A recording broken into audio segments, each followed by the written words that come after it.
би шалгалтаасаа өгөхийн тулд бурхан залбирдаг.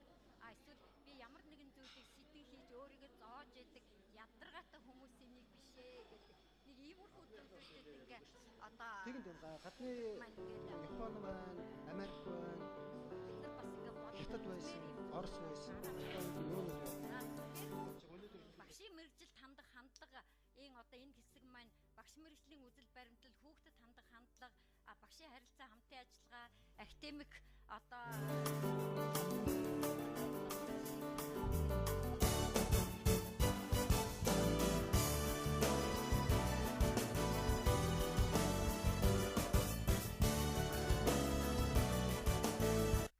эндээс бас их сонин зүйлүүд бид нарт ингээ 2 3 4 5 6 7 8 сар.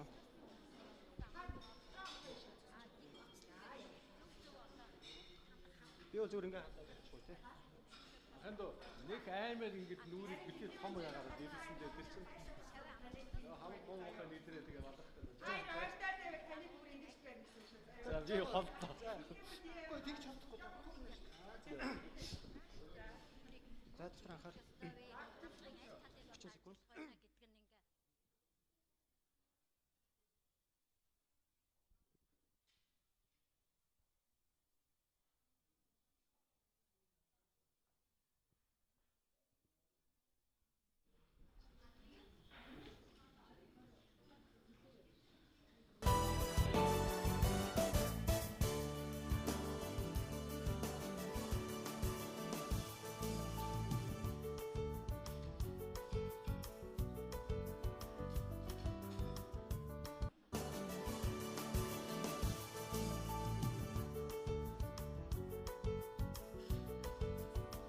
Сайн бацхан уу эрхэм мөндөд үзэгчдээ та бүхэнд энэ өдрийн мэнд хүргэе. Монгол Улсын боловсролын их сургуулиас жил бүр уламжлал болгон зохион байгуулдаг олон улсын эрдэм шинжилгээний хурдыг энэ жилийн үед боловсролын үйлчилгээний чанар үр өгөөж гисэн сэдвийн хүрээнд гадаад дотоодын эрдэмтэн мэрэгд багш нар судлаачид тэдгээрийг оролцуулан тэдний шин санаачлаг мэдлэг боловсролыг өнөөдөр хилцүүлэхээр нийслэл Улаанбаатар хотын маань Blue Sky цогцлборын Кристалл зочд буудалд эрдэмтэн мэрэгд багш нар маань ингээд хорон чуулаад байна. Энэхүү арга хэмжээг Монголын үндэсний олон нийтийн телевиз эх орон даяар шууд дамжуулан хүрэхэд бэлэн боллоо. Ингээд үзэгч та бүхнийг Монгол Улсын боловсролын их сургуулийн захирал мандахтаа уулзуулаад байна. Танд энэ өдрийн мэнд хүргэе, мөн баяр хүргэе. За та бүхэнд бас одоо нийт Монголын телевиз үзэгчтэй Монголын үндэсний олон нийтийн телевизээр дамжуулан бас энэ өглөөний мэндийг хүргье.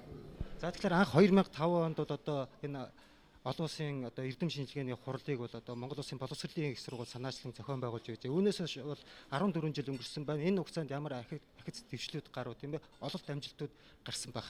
Бас өнөөдөр бас нээлттэй арга хэмжээ өглөө 8:30 минутаас эхэлсэн. Энэ дээр бас юу яригдсан тухай бас үзэгчтэй бас мэдээллийг өргүүл. Тэгэхээр юуны өмнө би бас энэ ташрамд одоо Монголын үндэсний олон нийтийн радио телевизийн хамт олонд чин сэтгэлийн талархал илэрхийлье гэж бодож байна. Яагаад гэвэл одоо үндэсний бүхэн барилдаан ч юм уу те урлагийн тоглолтууд энэ төргээ шууд нэвтрүүлдэг арна бас одоо яг одоо хүмүүсүүдийн амьдралд хэрэгтэй энэ боловсролын асуудлаар ингээд та нөхөд маань бас шууд нэвтрүүлэг хийж байгаад бол бас миний хувьд хувьяасаа бол манай сургуулийн хамт олон бол маш их баяртай байна. Энэ ташрамд бас одоо манай сургуулийг төгссөн одоо үе үеийн төгсөгчд Монгол орны үндэсний болон бүрт ажиллаж байгаа багш нартаа бол бас одоо ажлын амжилт хүсэж эрүүл энхийг хүсье гэж бодож байна. Тэгэхээр Монгол Улсын боловсролын их сургууль одоо ард түмний дунд бол багшийн сургууль гэдээ нэршсэн. Одоо ч одоо зарим дарга нар маань багшийн сургууль гэж ярьж байгаа. Тэрэнд би эмзэглэдэггүй. Ер нь бол боловсролын их сургууль болоод одоо 2003 оноос хойш ингээд 16-7 жил болж байна. Тэгээ бид нар бол одоо Монгол улсдаа одоо боловсрол судлалын асуудлыг өөрөөр хэлбэл бол энэ сургалтыг хүний боловсролын асуудлыг боловсролын төрийн бодлогыг одоо багш нар бэлдэх асуудлыг бол байнга одоо судлаа. Энийг одоо олон улстай хамтраад хий. Жил болгон одоо ер нь бид нар ямар шатанда байгаа юм бэ гэдгийг харъя гэдэг үүднээсээ 2005 оноос бол олон улсын энэ боловсрол судлалын чиглэлийн хурлыг зохион байгуулж эхэлсэн л дээ. Тэгээ энэ жил бол 14 жилдээ болж байна. Энэ бол одоо бас баггүй хугацаа юм. Тэгээ өнгөрсөн хугацаанд бол бид нар бас одоо манай сургуулийн энэ хурал бол нэлээд одоо тийм одоо сүүлийн үед ярьдаг болсноор бол брэнд бүтээгдэхүүн маягийн одоо ийм зүйл бол болсон. Тэгээ би бол хэд хэдэн тоо баримтыг хэлье гэж бодож байна. За нэгдүгээрт бол энэ одоо ирж байгаа хуралд оролцъё, хуралд одоо илтгэл сэдвээ хэлэлцүүлье гэсэн ийм одоо хүсэл эрмэлзэл бол жилээс жилд өсөж байна. Тэр яг энэ бол нэг талаас одоо хурлын өөрийнх нь зохион байгуулалттай холбоотой байх. Нөгөө талаас мэдээж хэрэг одоо дэлхийн нийтээрээ боловсролын асуудалд анхаардаг болсонтой бол холбоотой байх л та. Жишээлх юм бол энэ жилийн одоо манай хуралд бол 170 гаруй одоо илтгэл ирсэн байна. Энэ бол маш том тоо. Тэгэхээр мэдээж хэрэг 170 илтгэлийг одоо бид нар нэг дор одоо хэвлж амжихгүй учраас зөвхөн одоо хийс үрэлжсэн товч одоо танилцуулга буюу абстракцийг одоо хэвлж тарах ийм хэмжээнд бол хүрсэн байна. За оролцож байгаа орны тоо бол жилээс жилд бол өсөж байна. Энэ бол мөн одоо төрөний шалтгаантай холбоотой. За түүнээс гадна одоо бид нар бол өөрийн гэсэн одоо слайдо гэдэг программыг хурал зориулаад нэвтрүүллээ. Энэ яадаг програм байна вэ гэхлээр зэрэг бүх одоо оролцогч нар бол шууд одоо саналаа илэрхийлээд явдаг. Шууд одоо өөрийнхөө саналыг комент гэж манайхан ярьдаг, комент хийгээд явдаг, асуултаа тавиад явдаг, тэр нь дэлгэцэн дээр ингээ гараад байдаг. Тэгээд сүүлд нь бол нийт гарсан санал одоо сэтгэл дүгнэлтүүд бол нэгтгэдэг одоо ийм програмыг бол бид нар энэ хуралдаа нэвтрүүллээ. За манай хурлын одоо ач холбогдлыг үнэлээд одоо ивент итгэдэг байгууллагуудын тоо нэмэгдэж байна. За бид нар одоо энэ жил бол бас нэлээд зардалтай хурал хийж яхад одоо энэ зардлын маань бол 60% манай ивент итгэж байгууллагууд маань одоо бидэнд гаргаж өгч явах жишээ те ийм одоо онцлогтой хурлууд болж байна л да. Энэс хурлын онцлогийг харж байхад өнөөдөр бас одоо улс их оронд маань одоо аж ахуй нэгжүүд тийм ээ нийгмийн хариуцлагыг хүлээж бас боловсролд бас хөрөнгө оруулалтууд хийдэг болжээ гэдгийг бас харагдаж байна. Тий. За энэ дээр би бас нэг зүйлийг үзэгчтэйгээ бас санал солилцъё гэж бодож байна. Саяхан бол манай багш нар нийт одоо хүмүүс бол мэдж байгаа Монголын багш нарын 7 дугаар их хурл одоо олон жил завсарласны эцэст одоо боллоо. 20 гаруй жил завсарласан байсан. Тэгээд энэ дээр бид нар бол зохион байгуулагчаар манай сургууль бол оролцсон л доо. Тэгээд зохион байгуулагчдын хувьд бол хурлаа ямар урайндор явуулах вэ гэдгийг нэлээд ярьсан. Тэгээд бид нар бол маш товчхон одоо сайхан ураа бол гаргаж ирсэн байгаа. Энэ хурлын ураа юу байсан бэ гэхлээр зэрэг сайн багш сайхан ирээдүй гэж. Өөрөөр хэлбэл сайн багш гэдэг бол нэлээд одоо өргөн хүрээтэй ойлголт юм. Тэр сайн багш гэдэг дотор бол ёс зүйтэй, Монгол сэтгэлгээтэй, хүүхдийнхээ төлөө одоо ажилдаг, чадвартай, чадамжтай, ёс зүйтэй ийм хүнийг хэлэх гээд байна. Тэр ийм багш байж бид нар Монгол орноо хөгжүүлэх юм байна. Монгол орноо хөгжүүлээд сайхан ирээдүй цогцлоох юм байна гэдэг ийм утгаараа сайн багш сайхан ирээдүй гэдэг одоо их хурлын ураа бол ийм байсан л та. Тэгээ би энийг яагаад хэлж ийн өгөхлөө зэрэг одоо бид бүгдээрээ ойлгож байна. Одоо улсын хөгжлөд хүнээс шалтгаална. Тэгэхээр боловсролтой хүмүүстэй иргэнттэй улс орн бол тэнд ядуур бага байна, ажилгүйдэл бага байна. За хамгийн наазах нь одоо гэмтрэг бага байна. Тэгэх юм бол одоо жишээлх юм бол бид нар төсөөлөд үзье гэмтргийн гаралтыг одоо 90 гаруй хувь бууруулчлаа гэх юм бол энэ одоо олон мянган одоо энэтэй тэмцэж байгаа ажилтнууд маань өөр одоо нийгмийн бүтээн байгуулах салбарт ажилладаг гэдэг ч юм уу ингээд боловсролтой нийгэмдлээ бол дэлхийн нийтээр явдаг болжээ. За сүүлд бол энэ ч оноо тунхаглгээд гарсан энэ дээр бол тогтвортой хөгжлийн тухай асуудал яригдчих. Тогтвортой хөгжлийн цаана юу байна вэ гэхээр тогтвортой хөгжлийн боловсрол тэр нийгмээ тогтвортой хөгжүүлэхийн тулд ямар боловсрол байх ёстой вэ гэдэг асуудал өнөөдөр яригдж байгаа. Тэгэхээр энэ бүх асуудлуудыг бол өнөөдөр бол хөндөж ярина. Тий. За баярлалаа. Ингээд үзэгч та бүхнийг би Монгол Улсын боловсролын их сургуулийн захирал мандахтай та бүхнийг уулзуулаа. Тэгээд 26 27 оны өдрүүдэд зохион байгуулагдах боловсролын үйлчилгээний чанар үр өгөөж сэдвт одоо олон улсын эрдэм шинжилгээний хурал манаас амжилттай болно гэдэгт би түхэн итгэлтэй байгаа. Энэ олон улсын эрдэм шинжилгээний хурлаас гарсан үр дүн тийм олон судалгааны ажлууд илтгэлүүд одоо манай ирээдүйн боловсролын тийм ирээдүйд оруулах маш том хөрөнгө оруулалт болж гарч ирнэ гэдэгт бид бүхэн итгэлтэй байгаа. За ингээд үзэгч та бүхэндээ би одоо ихний илтгэлийг та бүхэндээ танилцуулъя. Боловсролын үйлчилгээний чанарыг амь ухааны үндэс шинжсэн дүн сэдвт бэлтгэл маань явж байна. Монгол Улсын боловсролын их сургуулийн зөвлөх багш Жаданбайгаа илтгэлээ та бүхэндээ хүргэж байна.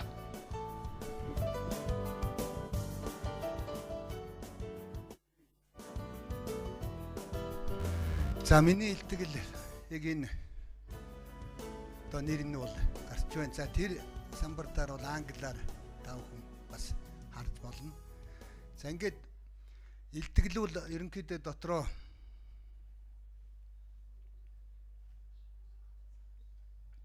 давч агуулга нь бол юм 5 хэсгээс тогтно. За эхний хэсэг бол ер нь энэ өнөөдрийн шинжлэх ухаан аны хөгжил хаашаа явж байна гэдгийг та бүхэн нэг энэ хэсгээс харах бах. За энд бол бид яг үхээр амь ухаан буюу синергетик гэдэг зүйлийг бол маш товчхон танилцуулна. Хоёрдугаар хэсэгтээ бол бид ер нь өнөөдөр энэ боловсролын үйлчилгээний чанарыг дэлхийн нийт яаж судалж байгаа юм бэ гэдэг талаар нэг тойм судалгаа хийсэн. Тэрний товчийг бас энд танилцуулна. За 3 дугаарт бол үйлчилгээний чанарыг амь ухааны үүднээс шийдэх хэвэл маш энгийн жишээн дээр ярих юм бол бид одоо багш болох гэж байгаа орж ирж байгаа хүүхэд юу хүлээж яах гэдгийг хэр мэдж байна вэ гэдгийг их сайн бодохгүй бол одоо тэн дээр бол бас их алдаа гардаг гэж. Энэ дараа нь бол тэр хэсэг нь бол гарах бах. За энийг бол үр дүнгийн боловсруулдаг хэсгийг би орхичих. Энийг би нэх явахгүй. За тэгээ энэ барууныхны хийсэн судалгаанаас нэг 5 үндсэн үр дүн гарсан байна. За нэг дугаар үр дүн нь бол юу вэ гэхээр мэдлэгийн ялгаа их байна гэдэг энэ одоо. Өөрөөр хэлбэл энэ бол нөгөө үйлчилгээний чанар их муу байгааг энэ шинжигсэн. Энэ нь юу гэсэн үг вэхээр байгууллагын үйлчлүүлэгчдийн хүлээлтийн талаарх мэдлэг сул байна. Юу хүлээж байна гэдгийг мэдэх мэдлэг. За хоёр дугаар хэсэг нь бол стандартын ялгаа гэдэг юм. За стандартын ялгаа гэдэг дээр бол бид юу ярих вэ гэхээр бид ерөөсө хүүхэд ийм л юм хүсээд байна гэдээ өөрснөө хэлээд байх шиг байна. Эсвэл одоо юу гэдгийг баруунд ингэж яах гэдэг юм уу энэ хүлээгээд байна гэдэг. Тэгээ нөгөө яг өөрийнхөө талбартаар бууж ирэхгүй байгаа явдал бол үйлчлэгээний чанарт нэг одоо их алдаа гардаг гэсэн. Хоёр дахь.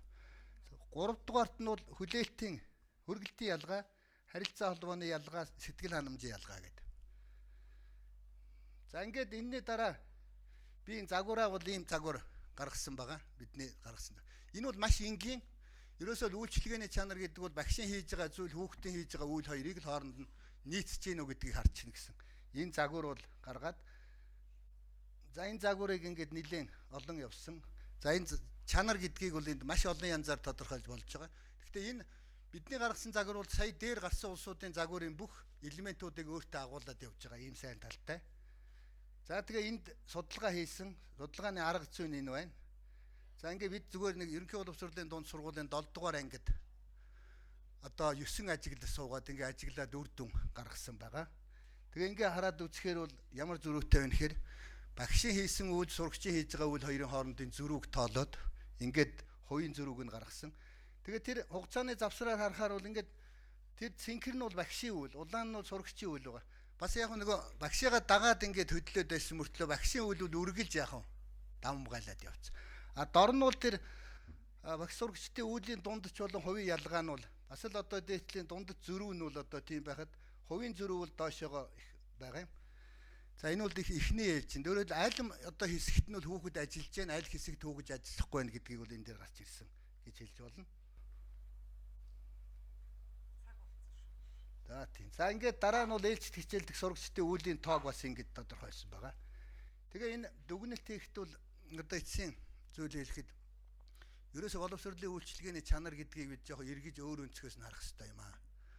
Өөр өнцгөөс нь харахын тулд бол боловсрол гэдэг юу, үйлчилгээний үйлчилгээ гэж юу, үйлчилгээний чанар гэж юу гэдгийг авч үзэх хэрэгтэй. За энэ авч үзэхийн тулд бид одоо тэр ахуй ухаан талаас биш, ухамсар ухаан талаас нь биш, энэ одоо өөрсдийн уламжлал соёл болох амь ухааныхаа буюу энергетикийн талаас авч үзэх явдал бол одоо бидний магадгүй энийг цааш тодорхойлох үндэс болох юм а гэсэн энэ зүйлийг хэлээд ингээд анхаарал тавьсанд баярлалаа. Жаданбаа акцемчтай баярлалаа.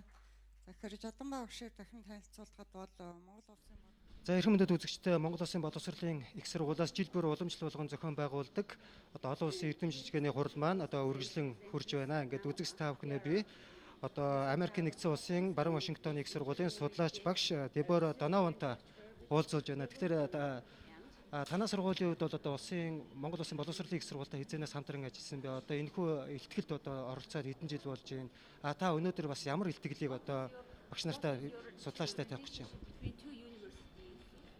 When did you know this two university relationship, and how is your participation? Also, it means your university's participation.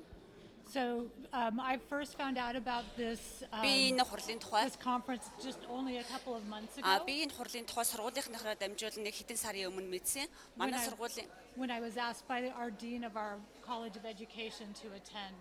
Манай баруун башигтай сургуулийн бусад салбарын хүмүүсийн сургууль энд хуралд олон улсын хуралд жил бүр оролцдог. Энэ сургуулаараа дамжуулан энэ хүү илтгэлийн тухай мэдсэн энэ хурлын тухай.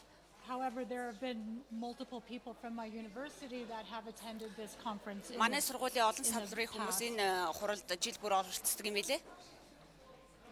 Yes. What was the other question? Яриад ээж байна. Таны хувьд бол өнөөдөр бас итгэлээ тавьж байгаа шүү дээ, тийм ээ? Таны илтгэлийн гол ач холбогдол нь юу вэ? Илтгэлийнхаа тухай бидэнтэй яриул. What is your main point of your presentation? Oh, the main point of my presentation is how to Миний teach biology to Миний ихтгэлийн гол зорилго effectively to a болохоор very large, биологийн сурагчдад audience. So we have лекцийг яаж үр дүнтэй students who олон are сурагчдад 200 people in our lecture биологийн хичээлийг яаж үр classes, дүнтэй and явуулах yet we талаар want to be байгаамаа. able to teach them in a way that they're going to learn Олон сурагчид гэдэг маань мэдлэгийн хувьд чадвар олон төрлийн нөгөө хичээлд сайн оролцдог, итвэх магтаа гэх мэт олон сурагчдыг яаж үр дүнтэй идэвхтэй оролцуулах вэ гэсэн талаар байгаа. Эдгээр өөр өгөөжийг яаж дэвшлэх вэ? Тэгэхээр өнөөдөр бол одоо боловсролын чанар үр өгөөж гэдэг бол хамгийн чухал зүйл болчиход байгаа. Ялангуяа Монгол улсад маань бас боловсролын шинэ тогтолцоо гэдэг бий So болгоход бас today's the main point is effectiveness and efficiency of the education. та бүхний зүгээс бас ямар дэмжлэг тусцаа үзүүлэх тийм гол нь одоо оюуны хөрөнгө оруулалтуудыг хийх боловсрол тал дээр ямар одоо анхаарах тал дээр та бас харж явдаг байх нэг өөрөө хувийн зүгээс. What is your opinion about the efficiency and effectiveness of this education? What is your opinion about this efficiency and effectiveness of education? Well, efficiency and effectiveness Yeah. are so important because Мэдээж боловсролын үр if дүн you're бол маш not чухал юм аа. effective as a teacher, then your students are not going to learn well, and they're not going to be able За to teach мэдээж their багш нар маань students well. заах арга нь үр дүнтэй байж гэмээр нь оюутнууд нь төдий чинээ сайн суралцсан. Энэ бол хамгийн чухал салбар юм. Efficiency is Чухал something санаа юм. that you have a limited amount of time in order to interact with your students, and so Үр you дүн need to гэдэг be маань able богино to, цаг хугацаанд оюутнуудаа заахад тухайн help them хичээлийг learn хэрхэн in a very үр efficient and дүнтэй effective manner. олон төрлийн төвшөөр суралцчдыг үр дүнтэй богино хугацаанд яаж сургах вэ гэсэн талаар байгаа. За ингээд баярлалаа. Ингээд Монгол Улсын нийслэл Улаанбаатар хотод маань 26-наас Thank you very much for 27 coming болж байгаа. for this conference 24 to 26 in this Ulaanbaatar. Өнөөдрийн энэ олон улсын эрдэм шинжилгээний хуралдаанд амжилт хүсье. Тань сайн сайхан хүсье. It's been Thank you very much for welcome in this a conference. pleasure and really an honor to be here. Энэ It's хуралд been ирсэн an маань миний incredible хувьд маш experience. бахархалтай хэрэг байлаа. Та бүхэндээ бас амжилт хүсье. За баярлалаа. Ингээд үзэгч та бүхэндээ бид одоо Америкийн нэгдсэн улсын баруун Вашингтон их сургуулийн судлаач багш Дебора Донованаг уулзуулаа. Ингээд манай шууд нэвтрүүлэг маань үзэгч та бүхэндээ үргэлжлэн хүрч байна. Бид нар яагаад гэвэл энэ бас нөхцөл байдлыг өөрөөр харах шаардлагатай болов уу гэж бодож байна. 50 жилийн өмнө одоо энэ онол гарч ирэхэд түүнээс хойш бас түүний үр дүн тодорхойлсон үнэлгээ төдийлөн хийгдэхгүй байгаа даа. Тэгэхээр бидний өмнө бодож ирсэн зүйл бол хэтэрхий энгийн байсан юм шиг байгаа. Тэгээ энгийн учраас бид нар түүнийгээ судалгаар баталгааж бид нар нэг төвшнөөс нөгөө төвшин рүү бол хүний сэтгэлгээ шилжиж яадаг. Жишээлбэл математикийн хичээл байж болно, англи хэлний хичээл байж болно, эсвэл улс төр судлал байж болно. Бүгдээрээ л нэг төвшнөөс нөгөө шат руу шилжиж яадаг. Тэгтэл хүний тарих болохоор их нарийн юм бүтцтэй. Нэг хоёр номны тухай юмарга хүн хідэн тарихтай вэ? За би бол нэг тарихтаа гэж бодож байна. Энэ тарих маань болохоор юм суралцах, мэдрэх бүгдийг хариуцж байна. Тэгэхээр нэг тарих бүх зүйлийг ингээ хариуцсан. Тэгтэл сэтгэл хөдлөл байна. Сэтгэл хөдлөл хүний суралцахад бас шууд нөлөөлж байгаа юм. Тэгэхээр бид нар хүн юу мэдэрч байна, юу сурж байна гэдэг хуйлаад зэрэг явагдаж яадаг гэдгийг англи хэлний нөхцөлд бас одоо ойлгох хэрэгтэй байна. Тэгэхээр түүнээс тарих бол тухайн мэдрэхүйгээс тусдаа бас байж чадахгүй нэ.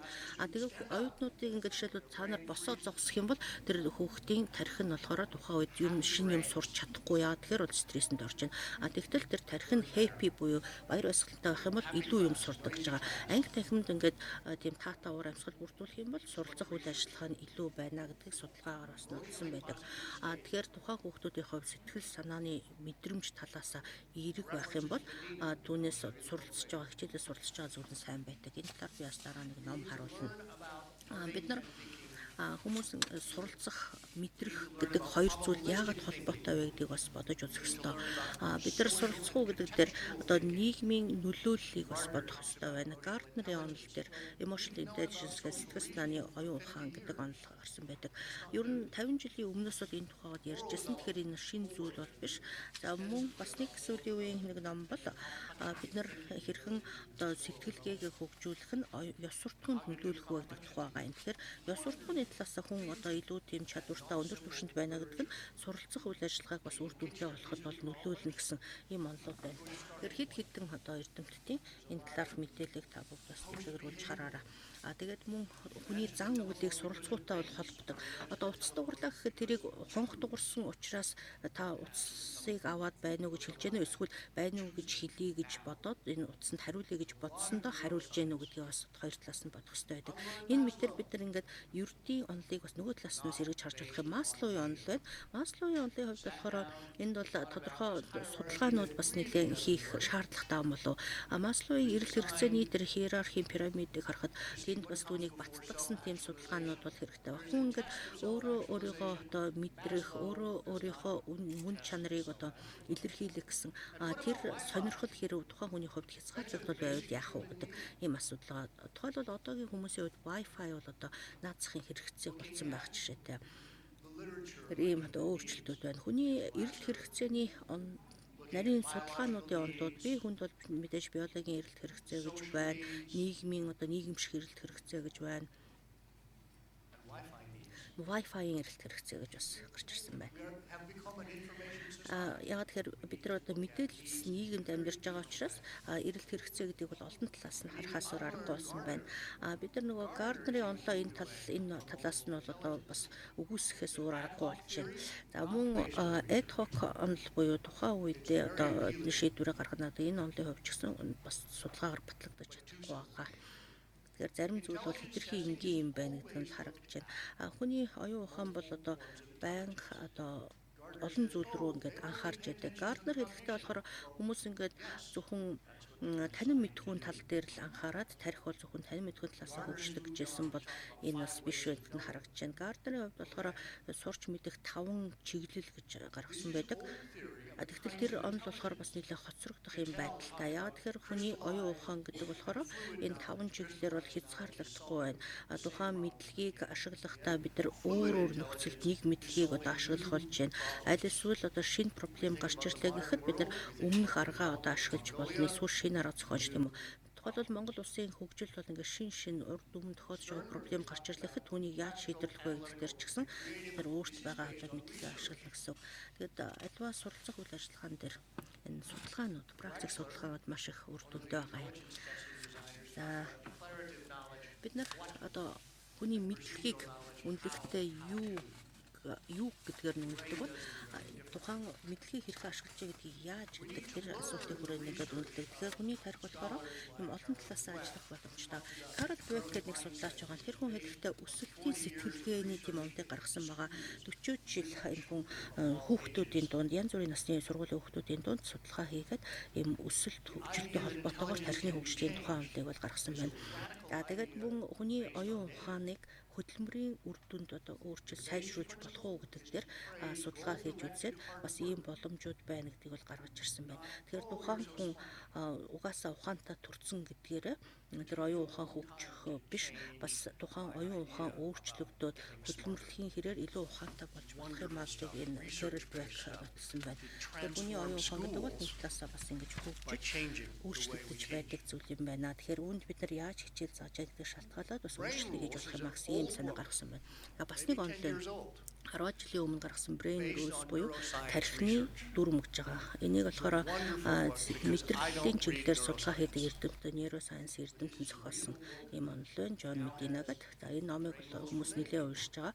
Тэр дотор юунд тухай гэхээр бүр бага насны нярах хүүхдийн оюуны хөгжлийн тухай. Тэгэхээр хүүхэд яаж суралцдаг вэ гэдэг дээр нэлээд судалгаа хийсэн байна. Энэ ном надад их таалагддаг. Энэ ном дээр бас болохоор бас настай хүмүүсийн тарих яаж өөрчлөгдөж байдгийг судалсан байгаа. Энэ хэсэг надад бүр илүү таалагдсан.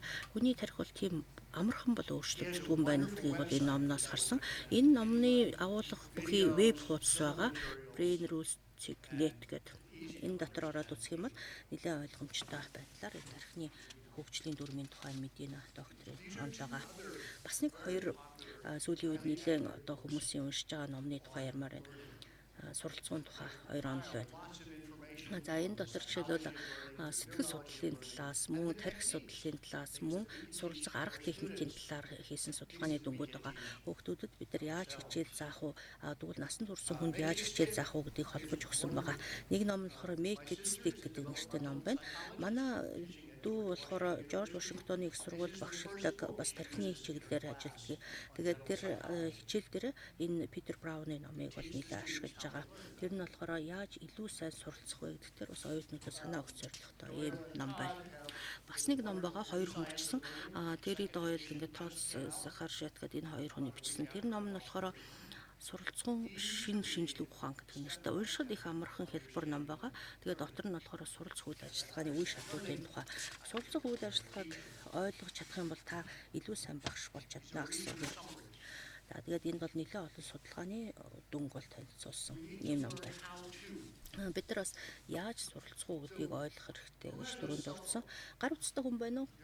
Бүгдээр гар утастай юу? За тэгвэл гар утсыг ашиглаад та бүгд жишээлбэл зүв бичих дүрмийг сурч болох эсвэл зөвхөн тоглоом тоглохдоо ашиглаж байна уу? Бид нар гар утсыг ашиглаж сурмаар байгаа юм. Тухайлбал ингээд гар утсаар тоглоом тоглолоо гэхэд тэр нь болохоор танд ойлголт өгнө. За тэгвэл та морь унаа гэж бодож байгаа бол морь ун сунахыг та морь унаад сурна.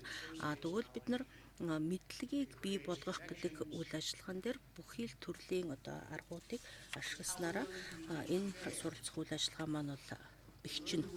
Бид нар жишээлбэл ингээд дижитал интернетийг ашиглах эсвэл гар утсан дээрээ тоглоом тоглох гэдэг энэ дээр болохоор олон зүйлийг бас нэгдүгээр сурч мэдчихээн гэсэн үг. Угаасаа боловсролын чиглэлээр хүүхдүүдэд мэдлэг эзэмшүүлэхэд чиглэсэн ийм аппликейшнууд, ийм сургалтын тоглоомууд энэ төр бол гарч ирж байна. Тэдгээрийн үр дүн бас нэлээд сайн байгаа. За бодит байдал дээр бид нар ингээд морь ун сурыг бол морины нуруунд дээр сууж агаад морь унд сурдаг. Тэгэхээр бид нар юу хийх гэж байна, юуг заах гэж байна, юуг сурах гэж байна гэдгээс шалтгаалаад ямар үйл явц процесс байх уу гэдгийг зөв сонгох хэрэгтэй болно. Тухайн процесс дээр орц ба гарц юу байх уу гэдгийг бас нэг бүрчлэн бодох хэрэгтэй. Англи танхим жишээлбэл ингээд хүүхдүүд оюутнууд хичээл зааж байна гэдэг ийм процесс явж байвал бид нар тэр англи танхим дах процессыг бол хяналтандаа байлгаж болно. Тухайн хүүхэд тархиндаа сурч авч чадчихэв үү гэдэг тэр процесс бол бидний хяналт дотор бол биш. Тэгвэл хүүхдүүд өөрсдөө сурч суралцах ёстой байгаа. Яаж сурах уу гэдгийг суралцах ёстой гэсэн. Өөрөөр хэлбэл өөрийнхөө бүхэл потенциал боломжоор их зүйлийг сурахын тулд арга зүй эзэмшнэ. Мэдээж үүнийг сурахад бол хугацаа хэрэгтэй. Оюутанч байсан, насанд хүрсэн хүн ч байсан, багш ч гэсэн яаж би суралцах уу, яаж би хүүхдүүдэд илүү суралцдаг арга зүйг эзэмшүүлэх үү гэдэг дээр сурах ёстой зүйл их байгаа юм. Тэгэхээр энд бол маш их зүйлийг бодох ёстой байна.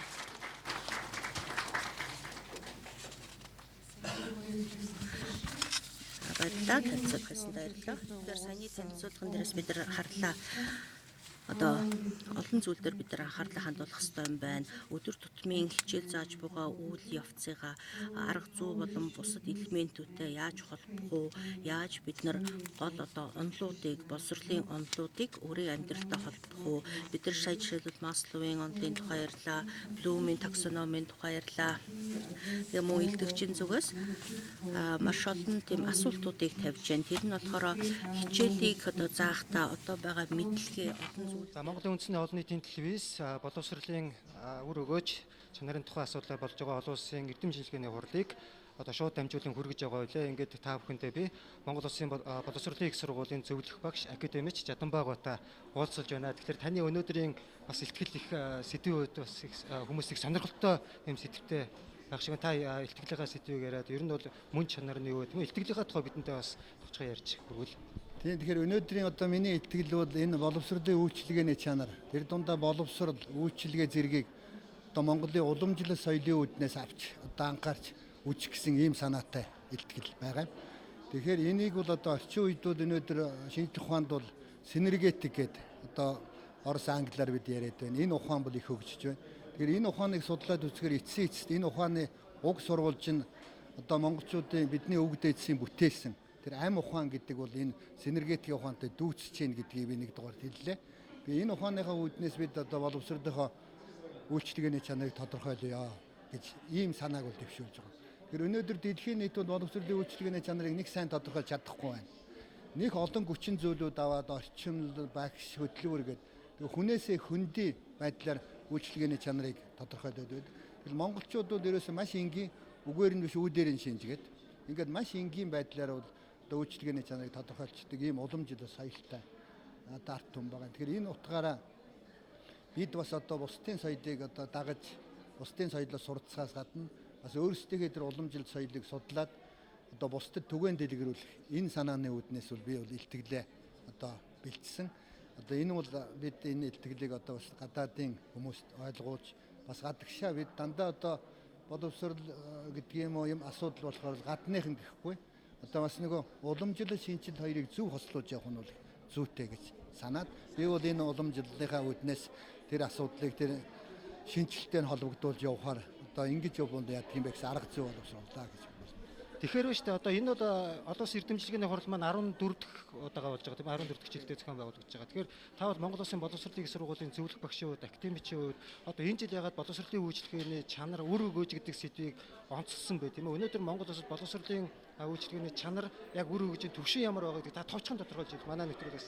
Тийм тэгэхээр өнөөдөр бол ерөөсөө одоо манай үзэгч олон ч мэдж байгаа өнөөдрөөс бүх төвшөнд бол бид боловсролын үйлчлэгээний чанарыг одоо нэг төдийлэн сайн биш байна гэдгийг бол бүгд одоо ойлгож байна. Ийм учраас одоо энэ чанар үйлчлэгээний чанар зөвхөн юунаас болоод байна, яавал сайжруулах уу гэдгийг яг энэ цаг үед одоо тодорхойлох шаардлагатай байгаа учраас бид энэ хурлыг бол энэ үйлчлэгээний чанар гэдэг асуудлаар хийж байгаа юм. Тэгээ энэ үйлчлэгээний чанараар хийхэд тулд бид гадаадын одоо эрдэмтдэг урьж энэ гадны орнуудад юу хийж байна, өөрсдөө ямар санаатай байна гэдгээ тодорхойлоод энээс цааш багш бэлдэх ажлын үйлчлэгээний чанарыг сайжруулахаас эхлэе гэдэг зорилгоор энэ хурлыг бол хийж байгаа. За тэгэхээр одоо шууд нэвтрүүлгэнд маань үзэгч та бүхэнд одоо шууд хүрж байна. Манай өнөөдрийн олон улсын эрдэмтдийн хурал маань үзэгч та бүхэндээ үргэлжлэн хүрж байна. Баяр. хичээл явахдаа өөрийнхөө санаачлах сонирхлоор явж гэнэ үү эсвэл явах ёстой болохоор явж гэнэ үү гэдгийг бас School education is юм сургуулийн боловсролыг бид нар тодорхой нөгөө нийгмийн тогтолцоотойноос холбож үнэлж дүгнэхээс өөр аргагүй. Ер нь боловсролын чанарыг аваад үзэхээр тэр нь тухайн улсын үндэсний боловсролын тогтолцоо хэрхэн бүрдсэн бэ гэдэгтэй холбоотойгоор бол үнэлэгддэг. Тэгэхээр зарим орны хувьд бол нөгөө үндэсний боловсролын тогтолцоо буюу тэр curriculum сургуулийн хөтөлбөр ямар байна гэдгээр шалтгаалаад үүнээс шалтгаалж тухайн улсын бүх сургуулиуд бас харьцангуй боломжийн төвшөнд байх магадaltaй. Тэгсэн ч гэсэн хэдийгээр ингээд үндэсний стандарт хөтөлбөр нь боломжийн төвшөнд хийгдсэн боловч яг англи танхим дээр гарч байгаа үр дүн бас тийм сайн биш байгаа нь тодорхой хүчин зүйлийн нөлөөлөлтөй холбоотой байдаг. Урьдчилж харж чадаагүй тийм хүчин зүйлүүдийн сөрөг нөлөөлөл байдаг. Тэгэхээр бид нар сургуулийн хөтөлбөр curriculum-ыг өөрчлөлөө гэхэд үр дүн гарах уу гэдгийг бас шууд холбож болж чадахгүй нэ. Өөрөөр хэлбэл хөтөлбөр сайжрлаа гэд хүүхдүүдийн сургуулийн чанар сурсан зүйлийн чанар тийм автоматар болж сайжрахгүй. Тэгэхээр бид нар энэ тал дээр асуудлыг олон талаас нь хандаж авч үзэх ёстой байна гэдэг дээр сэтгэлгээний өөрчлөлт хийхээс өөр аргагүй юм.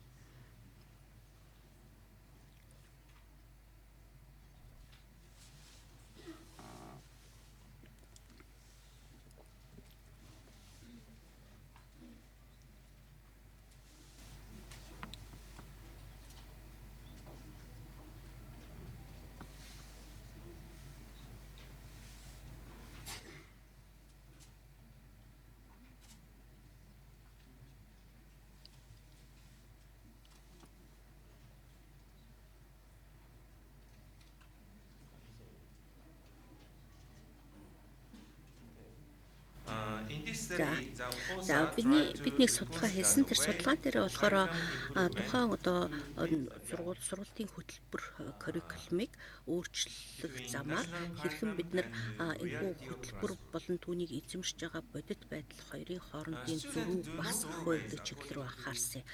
За энд юунд тохиолсон гэхээр бид нар ингээд оюутнууд дээр одоо оюутанч бай, сурагчч бай тэр тодорхой хөтөлбөрийн дагуу одоо суралцсан. Тэр суралцах хөтөлбөрийнхаа дагуу яг суралцах ажиллагаа явагдаж гэнэ үгүй юу гэдэг дээр бас зөрүү байдаг гэдгийг бас энэ судалгаан дээр бол анхаарсан байгаа. Тэгэхээр бидний төлөвлөсөн сургахаар төлөвлөсөн зүйлүүдийг хүүхдүүд бас яг тэр хэмжээндээ сурч чадахгүй байгаа байдлыг хэрхэн багасгах вэ?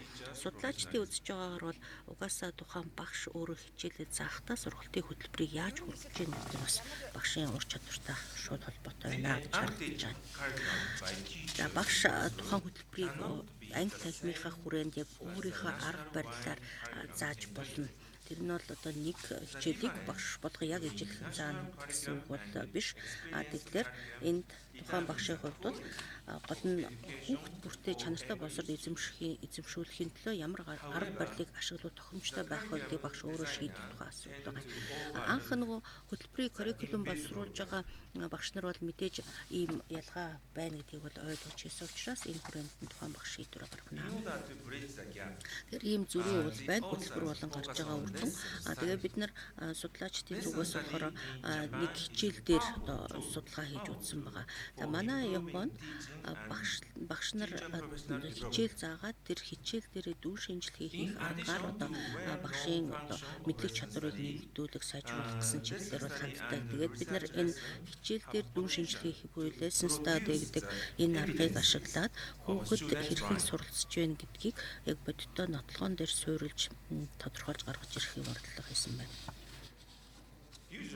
Бид нар ингээд хичээл дээр дүн шинжилгээ хийх гэдэг дээр бол эхний ээлжинд бол тухайн хичээлийн төлөвлөгөөг авч үзнэ. Хичээлийн төлөвлөгөө мөн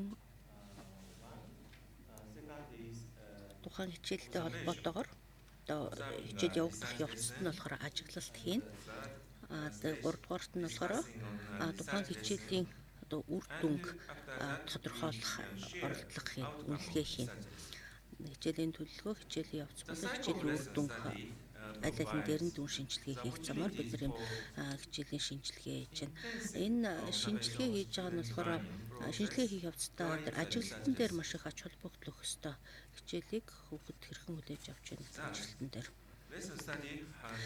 Бид нар судалгааныхаа хүрээнд ийм хичээлийн дүн шинжилгээ хийхэд нэг чухал анзаарагдсан зүйл юу вэ гэхээр төлөвлөсөн сургалтын хөтөлбөр болон түүнийг одоо хэрэгжүүлсэн буюу багш түүнийг ашиглаад хэрхэн хичээл заасан гэдэг хоёр дээр бол ийм зөрүү ялгаанууд бол нэлээд байдаг.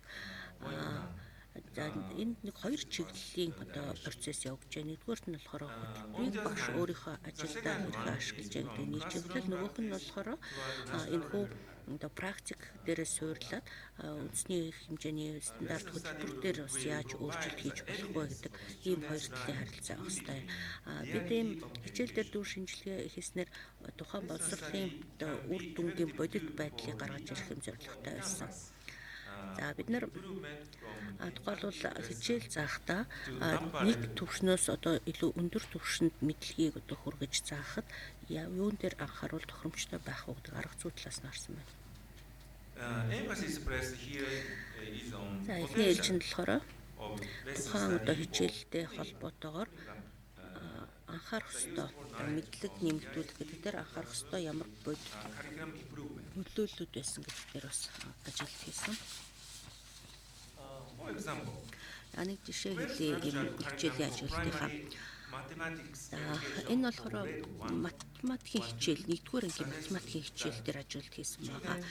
Тэр хөтөлбөр дээр юунд тавьсан бэ гэхээр уртыг хэмжих тухай.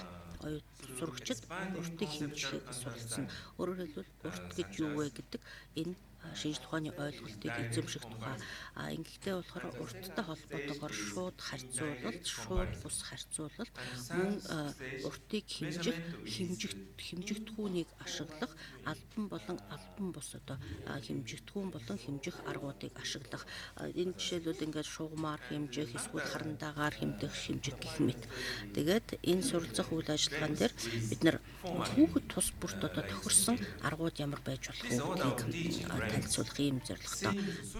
Тэгээд шугам болон сантиметр гэдэг ойлголтыг өгж байгаа.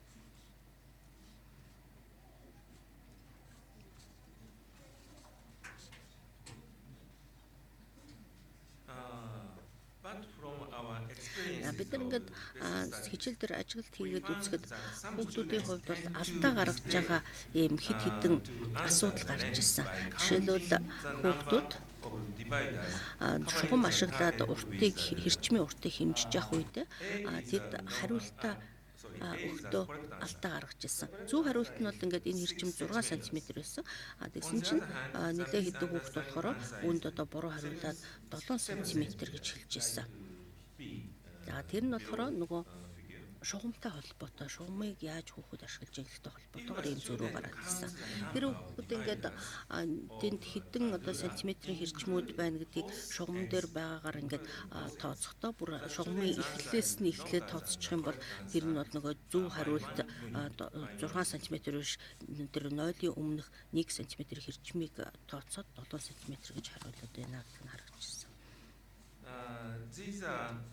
Тэгэхээр бид нар зөв хэмжих болон буруу хэмжих гэдэг энэ ойлголтыг бас хүүхдүүдэд анхаарч өгөх ёстой юм байна.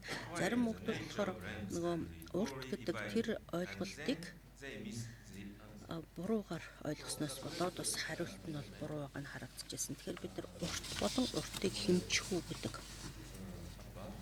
энэ ойлголтын дээр бас анхаарах ёстой юм байна.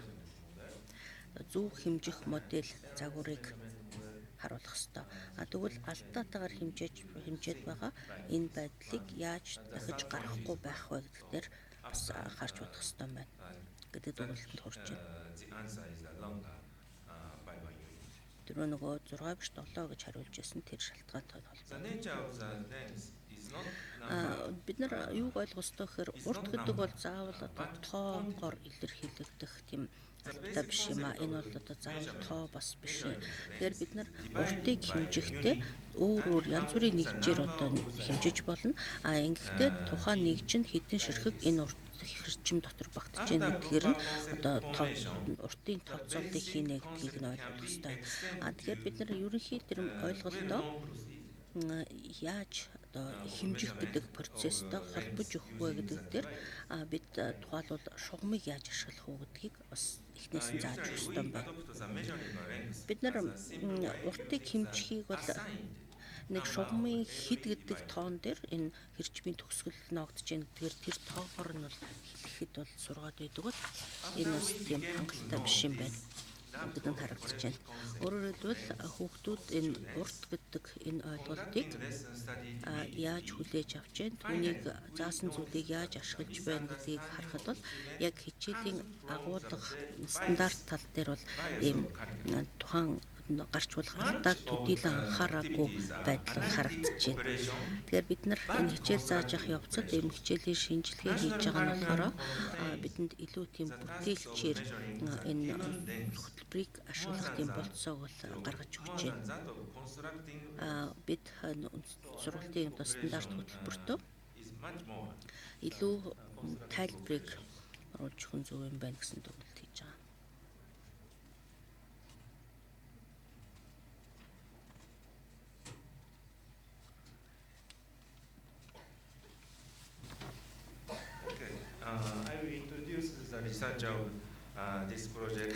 Тэгээ бид нар энэ судалгаа хийхдээ Накашима гэдэг профессортой хамтарч ажилласан байгаа.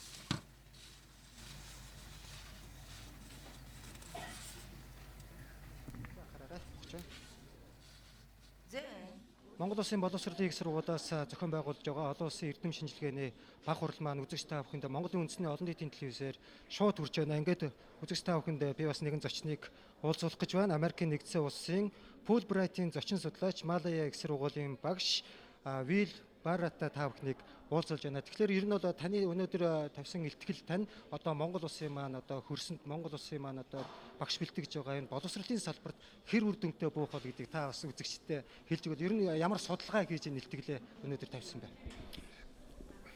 If I want to be a better teacher, I have to learn how my students learn better. Paying attention to current research, new research on learning.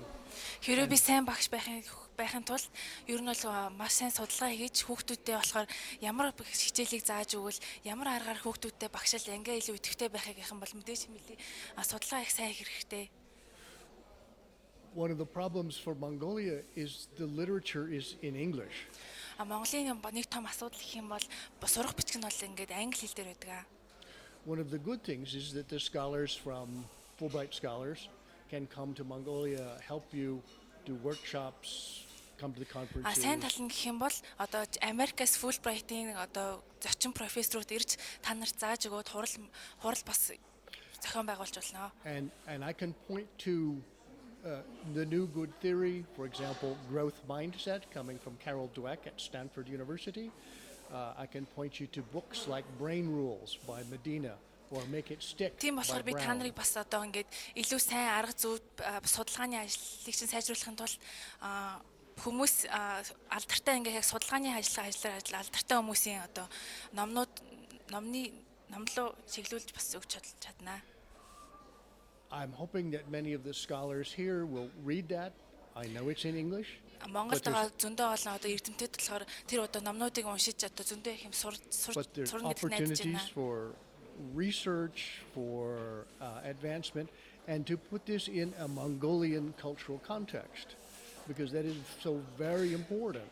Одоо энэ номноос суралцах боломж бол зөндөө болж ирнэ. Тэгээ яг энэ номноос одоо уншаад судлаач Монголд байгаа судлаач болохоор яг Монголын арга замж таарах тийм одоо боломжууд болон шинэ арга замыг гаргаж ирж чадах юм аа. Тийм ээ, баярлалаа. За баярлалаа. Ингээд манай өнөөдрийн шууд нэвтрүүлгийн маань бас зочноор Америкийн нэгдсэн улсын Фулбрайтийн зочин судлаач Малая их сургуулийн багш Билл Бараад оролцоо. Танд бас сайн сайхан мөхний гэсэн ерөө Монголын боловсролд бас өөрийнхөө бас хувь нэмрээ оруулж байгаа сайн сайхан нэгсэ баярлалаа. Шууд нэвтрүүлэг үзэгч та бүхэндээ үргэлжлэн хүрч байна. We should know another case of critical teaching behavior that хичээл зааж байгаа энэ процесс нь тухайн хүүхэд хэрхэн ойлголтыг бүрэн зөв эзэмшвэ гэдэг рүү чиглэсэн тийм оновчтой байх ёстой гэдэг бол энэ судалгаан дээр бол харж байна. Тэгээд мөн боловсролын үйл ажиллагаа бол зөвхөн одоо анги дахимд хийгдэж байгаа албан ёсоор одоо суралцсан багшийн зааж байгаа зүйлээр л одоо хязгаарлагдах боломжгүй юм. Тэгэхээр бид нар адил болох тийм нээлттэй байх буюу анги дахимд суралцж байгаа процесс болон тухайн хүүхэд амьдралынхаа туршид энэ суралцж байгаа процесстай яаж уялдуулах холбож нэгтгэж болох уу гэдгээр бол харах ёстой байна. За бид нар бас энэ Брунерийн онолыг аваад үзэх юм бол анги дахин суралцах үйл ажиллагааг явцын дунд бас ажилтан дээр суйлаа сайжруулах юм байна гэсэн юм аа. За баярлалаа. We know that lessons are За тэгэхээр бид нар Япон улсад бол энэ суралцах үйл ажиллагаан дээр ялангуяа анги дахимын хичээл дээр ажиглалт хийж түүнээсээ дүгнэлт хийх явдал улс нэлийн тийм түгээмэл хэрэглэгдэг арга зүй байгаа. Тэгэхээр түүний үндсэн дээр сургалтын стандарт хөтөлбөрөө бас боловсронгуй болгоод явж байгаа ийм сайн туршлага Японы хувьд бол байна. Ялангуяа багш одоо сургалтын төлөвлөгөөгөө боловсруулахдаа өдөр тутмынхаа үйл ажиллагаан дээр энэ ажиглалтыг хийснээрээ тэр нөгөө үндэсний хэмжээнд сургалтын хөтөлбөрийг боловсронгуй болоход бас хувь нэмрээ оруулж болох юм байна гэдгийг бол харуулж байгаа юм. Ялангуяа багш бэлтгэх үйл ажиллагаа дээр ингэж чухал юм байна. Okay, now next person. Дараагийн илтгэгч маань болохоор Америкийн нэгдсэн улсын Баруун Вашингтоны их сургуулийн профессор Дебора Донован. За, итгэл нь суралцагчдыг олон бүлэг туван идэвхтэй сургалтын аргаар сурлагын амжилтыг сайжруулах нэгэд биологийн одоо ангийн хичээлийн жишээн дээр гисэн ийм илтгэлийг бэлтгэсэн байна.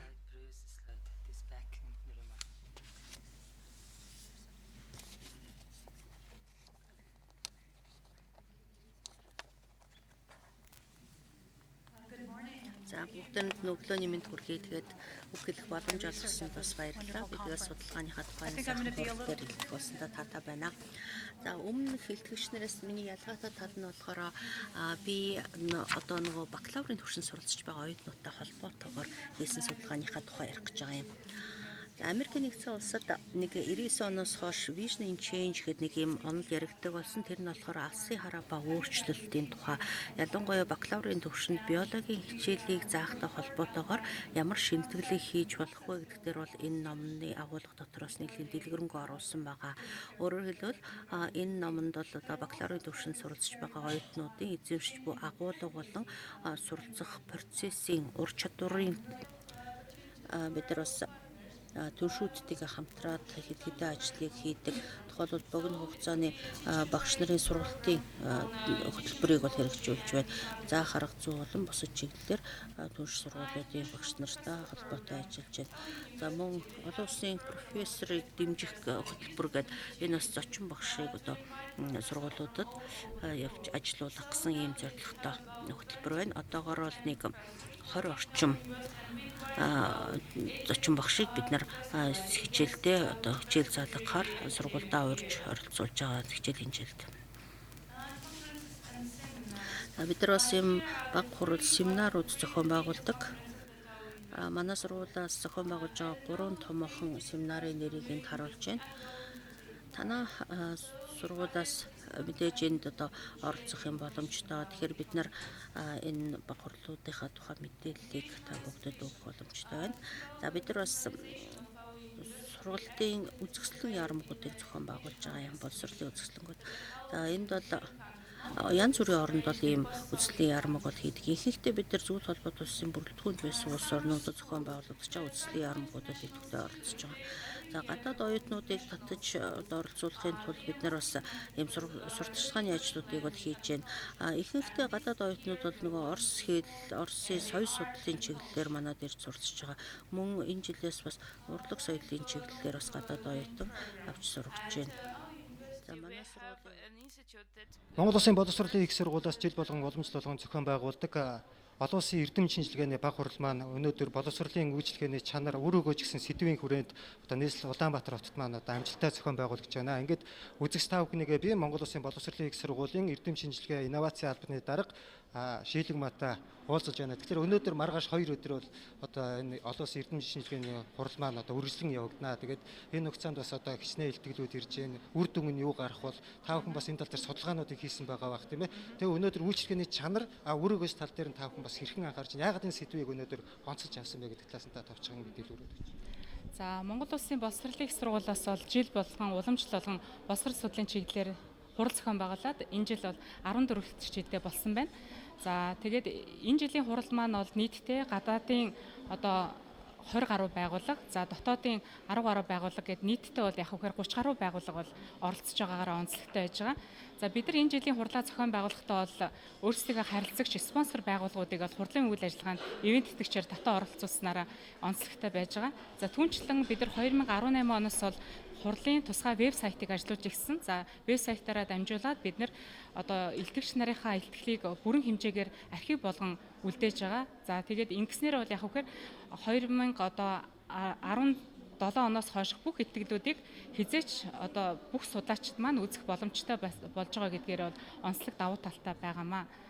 За тэгээд энэ хурлын хамгийн гол үр дүнг бид нар юу гэж хүлээж авч байна гэхээр хурлаас бол заавал үр дүн гарах ёстой, шийдэл гарах ёстой. Энэ бол амьдралд хэрэгжих ёстой гэсэн ийм хандлагаар бид нар энэ жилийн хурлыг зохион байгуулж байгаа. За тэгээд судлаачид маань яг энэ чиглэлээр судалгаа хийдэг, боловсролын чанарын асуудыг хилцдэг, одоо боловсролын чанарын асуудлаар үгээ хэлдэг энэ судлаачид маань цугларсан гэдэг утгаараа бид нар энэ жилийн одоо хурлынхаа зөвлөмжөд боловсрол соёл шинжилгээ ухааны яамны хүрээнд, их хурлын хүрээнд, за тэгээд ихтэй сургуулиудын хүрээнд, за ерөнхий боловсролын сургуулийн хүрээнд, сургуулийн өмнөх боловсролын хүрээнд гэсэн ийм одоо 5 чиглэлээр санал зөвлөмжөө боловсруулад тухайн одоо энэ асуудлыг шийдвэрлэх байгууллагууд нь бол зөвлөмжүүдээ хөрвүүлж, за тэгээд зөвлөмжүүд хөрвүүлсний үр дүнд бол яхахаар ямар нэгэн байдлаар шийдэлд амьдралд энэ судлаачдын маань санал хэрэгжих баха гэсэн ийм найдвартайгаар энэ хурлаа зохион байгуулж байна. За баярлалаа. Ингээд та бүхнээ бас одоо олон улсын эрдэм шинжилгээний хурал маань тийм ээ жилээс жилд өргөжин тэлж цаашдаа улам их хүрээгээ тэлж 15, 16, 17 дахь гэл хурлууд маань үргэлжлэн хүрэх байхаа. Ингээд та бүхэнд бас баярлалаа. Амжилт хүсье. За баярлалаа. Та бүхэнд ажлын амжилт хүсье.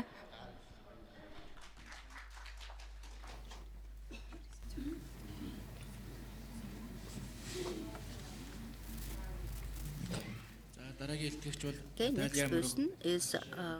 Москва хотын их сургуулийн доктор, туслах профессор. За илтгэлийн сэдэв бол өөрийн бүтээсэн хүүхэлдэйн киног ашиглан хүүхдийн судалгааны чадамжийг хөгжүүлэх нь сэдвээр илтгэл танилцуулна. Dear colleagues, dear friends, найз нөхдөө.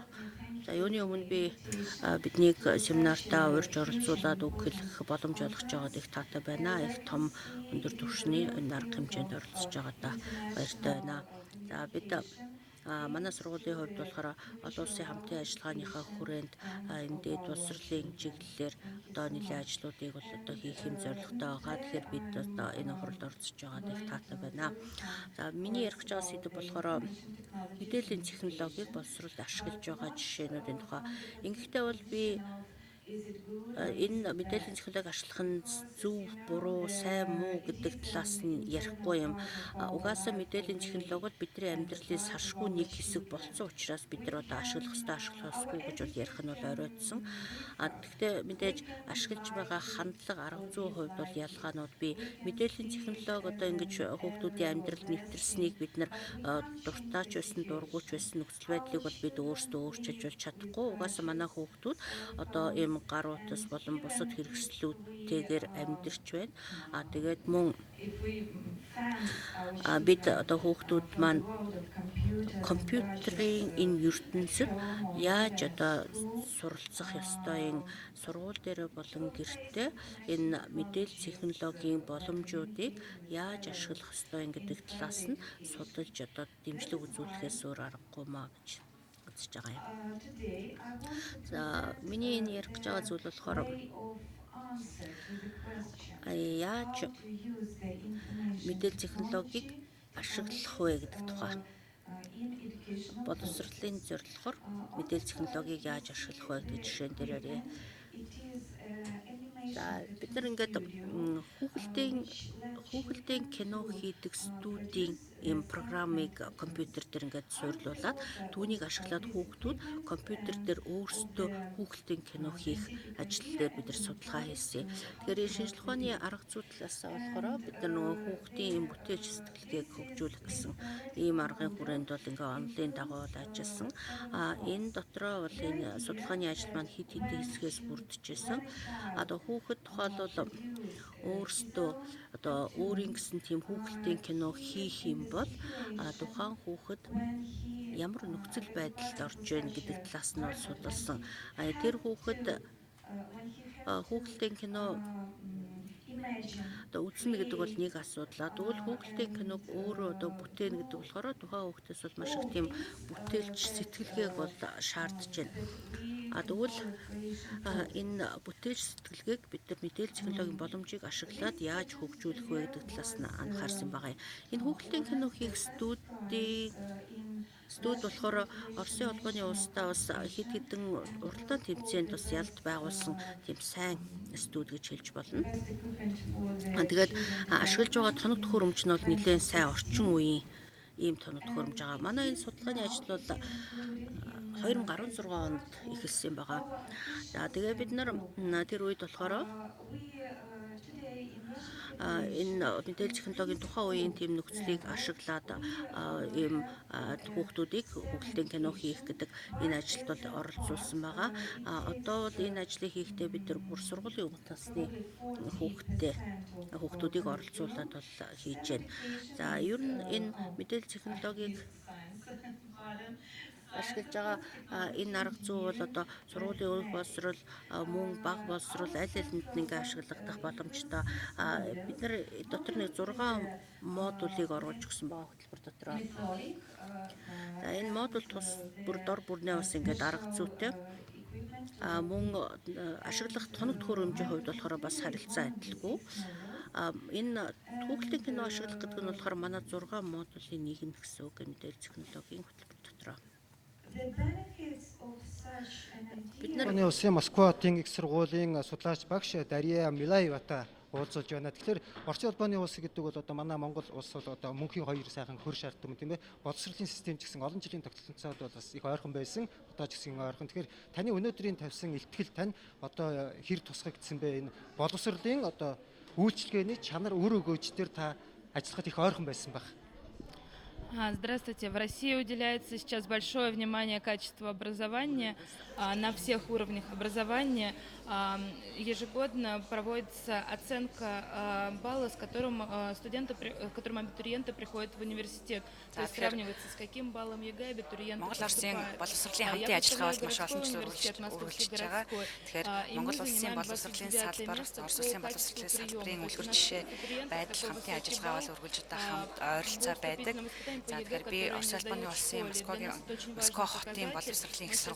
у нас абитуриентов университетов по России. Я больше занимаюсь международным сотрудничеством. Нам очень приятно, что мы активно сотрудничаем с Монголией. Это наша не первая встреча. У нас уже было 2 встречи в России. Вот это первый визит нашей делегации. Мы рады принять участие в вашей конференции. Также мы будем принимать принимая гостей из Монголии на нашей конференции «Город образования», где мы также будем уделять внимание теме оценки качества. Боловсролын үнэлгээ өөр өгөөж чанарын талаар Монгол дахь нөхцөл байдлын талаар үнэлгээ хийж байгаа энэ олон улсын эрдэм шинжилгээний хуралд оролцож байна гэж ойлгож байгаа. Это даст возможность нам поделиться опытом, который наработан вашей страной и нашей. Тэгэхээр өнөөдрийн хурлаас гарсан шийдвэрүүд энэ нэлтгэлүүдийн утга агуулга санаа бол бид манай хоёр улсын одоо боловсролын чанар өөр өгөөжийн асуудал цаашдын хамтын ажиллагаа ямар байх вэ гэдгийг тодорхойлж өгөх баха. За та бүхэн ч гэсэн маш их баярлалаа. Тэгээд хоёр улсын маань найрамдлахаа хамтын ажиллагаа цааш улам өргөжин дэлгэрэх болтугай гэж гисэн өрөөё. Спасибо вам большое и удачи вам в дальнейшем сотрудничестве. Монгол улсын боловсролын их сургуулиас жил болгон уламжлал болгон зохион байгуулдаг олон улсын эрдэм шинжилгээний хурал 14 дахь жилдээ боловсролын үйлчилгээний чанар үр өгөөж гисэн сэдвийн хүрээнд эрдэмтэн судлаачид багш нарын дунд шинэ санаачлага өөрсдийнхөө үзэл бодол мөн боловсролын талаарх амжилт бүтээл болгоныг өнөөдөр хилэлцсэн ийм эрдэм шинжилгээний хурал нийслэл Улаанбаатар хотын маань Blue Sky цогцлбарын кристалл хурлын танхимд үргэлжилж байна. Ингээд энэ хурал маань 26, 27 оны өдрөөс 2 өдөр үргэлжлэн энэ боловсролын асуудлын талаар ярилцах болно. Ингээд Монголын үндэсний олон нийтийн телевизийн 1-р суваг Монгол эх орон даяар боловсролын үйлчилгээний чанар үр өгөөж олон улсын эрдэм шинжилгээний хурлыг шууд дамжуулан хүргэлээ. Баярлалаа. Баяртай үзэгчдээ.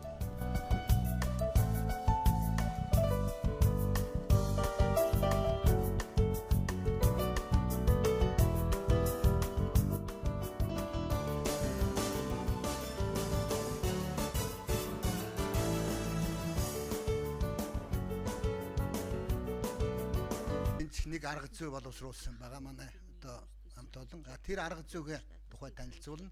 4-дүгээрт нь тэр арга зүйн хүрээнд хийсэн нэг туршил судалгааны үр дүн, тэгээд дүгнэлт гэсэн ийм 5 зүйлийг бол бид энд давчтаа охинд танилцуулах юм аа.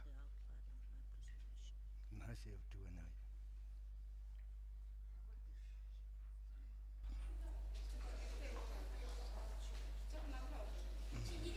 За тэгээд эхлээд энд та хүн бас энэ слайд нэг анхаарлаа хандуулах хэрэгтэй. Тэгэхээр өнөөдөр дэлхийн нийт бол нэг үг ярьж байгаа синергетик гэдэг. Синергетик гэдэг нэг үг яриад.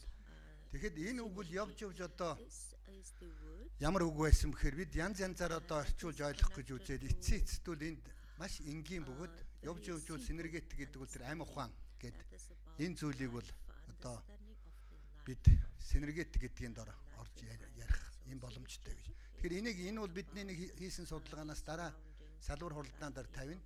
Ер нь синергетик гэдгийг тэр гарал үүслийн талаас, үгийн утгын талаас, учрын талаас нь ингээд ойлгоод байгаа. Манай өвөг дээдсийн дээр үед бүтээсэн амь ухаан гэж ийм ухаан байдаг. Тэр ухаантай дүйж байна гэсэн ийм нэг зүйлийг бол энд бид ярих юм аа. За тэгээ ер нь бол та бүхэн энэ слайдаас ганц зүйл ер нь өнөөдрийн шинжилгээ ухааны дэлхийн нийтийн чиг хандлага бол синергетик гэдэг дэшег явж байгаа амь ухаан дэшег. Өмнө нь бид классик ухаан, квант ухаан гэж хоёр ухаан байна. Тэгээ бид хэдийн ер нь дэлхийн нийтийн нэг дасчаад байгаа ухаан бол тэр классик ухаан гэж. Ямиг тэр өнгөн талаас нь юм уу ингээд бүдүүн тоомор нь авсуулдаг энэ ухаан. Нөгөө квант ухаан гэдэг бол орчин үед нэлээд өндөр аваад байгаа. Ер нь ирээдүйн чиг хандлага гэдэг нь бол энэ амь ухаан гэдэг рүү явах юмаа гэсэн ийм зүйлийг бол.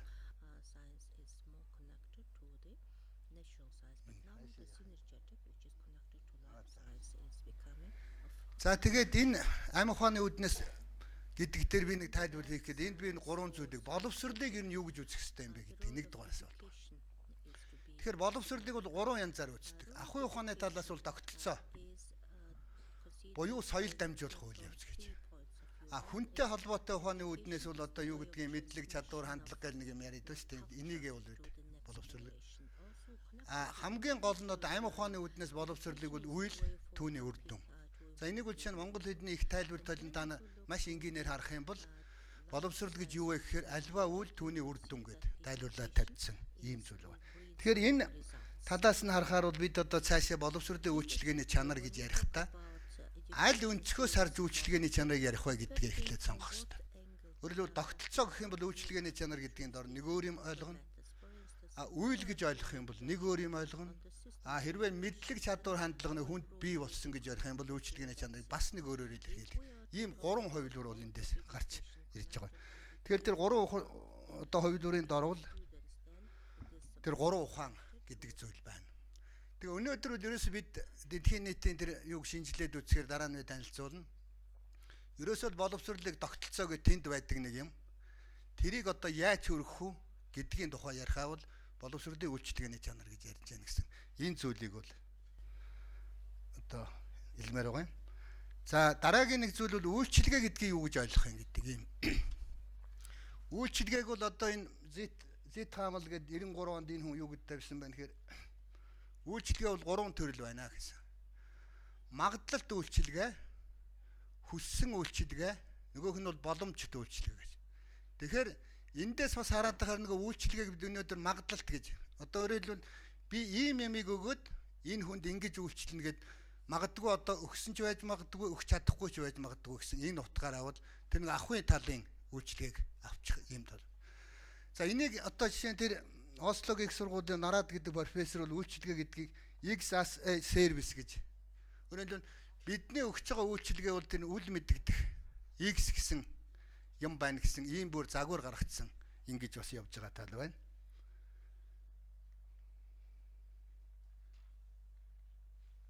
Явж гэнэ үү? За энийг хараад үзэхээр ингээд саяын тэр хоёр одоо ойлголтыг нийлүүлж гарвал боловсролын үйлчилгээний чанарыг ийм гурван янзын хувилбараар тодорхойлж болно гэсэн энэ зүйл байна. Тэгэхээр өнөөдрийн одоо ихэнхдээ хүмүүсийн хэрэглээд байгаа нь бол тэр боловсролыг тогтолцоо гэж үзээд тогтолцоо бол яг хөөр орцтой байна, үйл явцтай байна, гарцтай байна гэж үзээд ингээд одоо боловсролын чанарыг тодорхойлдог их анхаарч байна гэсэн ийм зүйл. Тэгэхээр бидний одоо энд та бүхэн танилцуулах илтгэл бол энэс цааш хоёр хэсэг нь бол нэг нь бол тэр оролт гаралтын тэр үед ямар загвар хэрэгжилж байна. Дараа нь бид энийг одоо өөрчлөлтөд тэр амь ухааны бид хэдүүл тэр дундхыг аваад байгаа. Тэр үйл гэдэг хэсгийг аваад үеийн чанар гэдгээр нь тодорхойлох гэсэн ийм зүйлийг бол гарах юм. За ингээ хоёр дугаар хэсэгтэр бол маш товчхон танилцуулъя. Энд бол бид орц гарцын загвар гэдэг. Тэгэхээр орц гэдэг дээр нь бол одоо баахан юмнууд тавьчихна. Одоо юу гэдгийг энийг бол янз янзаар тодорхойлж болно. Энд бол би одоо эрхцэн орчин, материалын орчин, үеийн орчин. Гарц гэдэг дээр нь бол нөгөө нэг үйлчлэл хийхээ боловсролынхоо одоо орж ирсэн суралцагчтай авчина. Тэнд одоо эзэмшсэн мэдлэг, чадвар, хандлага байдаг юм. Явц дунд нь бол тэр процесс. За тэнд нь бол одоо ихэвчлэн багш сургалтын хөтөлбөрч гэдэг юм уу ийм зүйлтэй холбоотой юмнууд.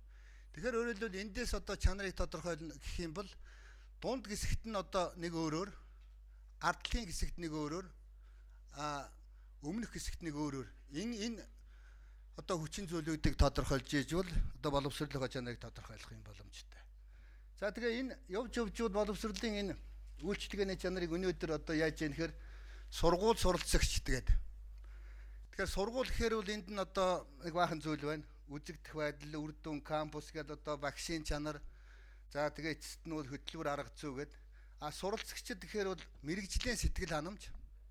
Өөрөөр хэлбэл багш болох гэж байгаа бол тэнд одоо сэтгэл ханамж, мэрэгжлийн сэтгэл ханамж, халамжийг үйлчилгээний сэтгэл халамж гэж. Одоо манайхан чинь нэг оюутнуудад нэг тэтгэлэг энтер өгöd байна шүү тийм ээ. Тэр хэсэг нь.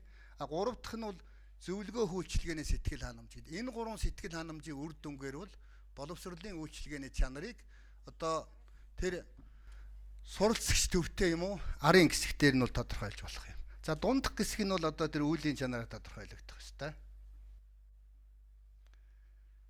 За ингээд ер нь энэ слайданд бол би тэр ерөнхийдөө таймад авчлаад бичсэн. Тэгэхээр өнөөдөр бол тэр урдлын хэсэгтэр өөрөөр хэлбэл тэр байгууллага, сургууль, багштай холбоотой хэсэгтэр үл их анхаарат. Тэгээ боловсролын чанарыг одоо яаж тодорхойлж яах гэхээр ерөөсөө нэг бизнесийн загвар дараа нь ярина.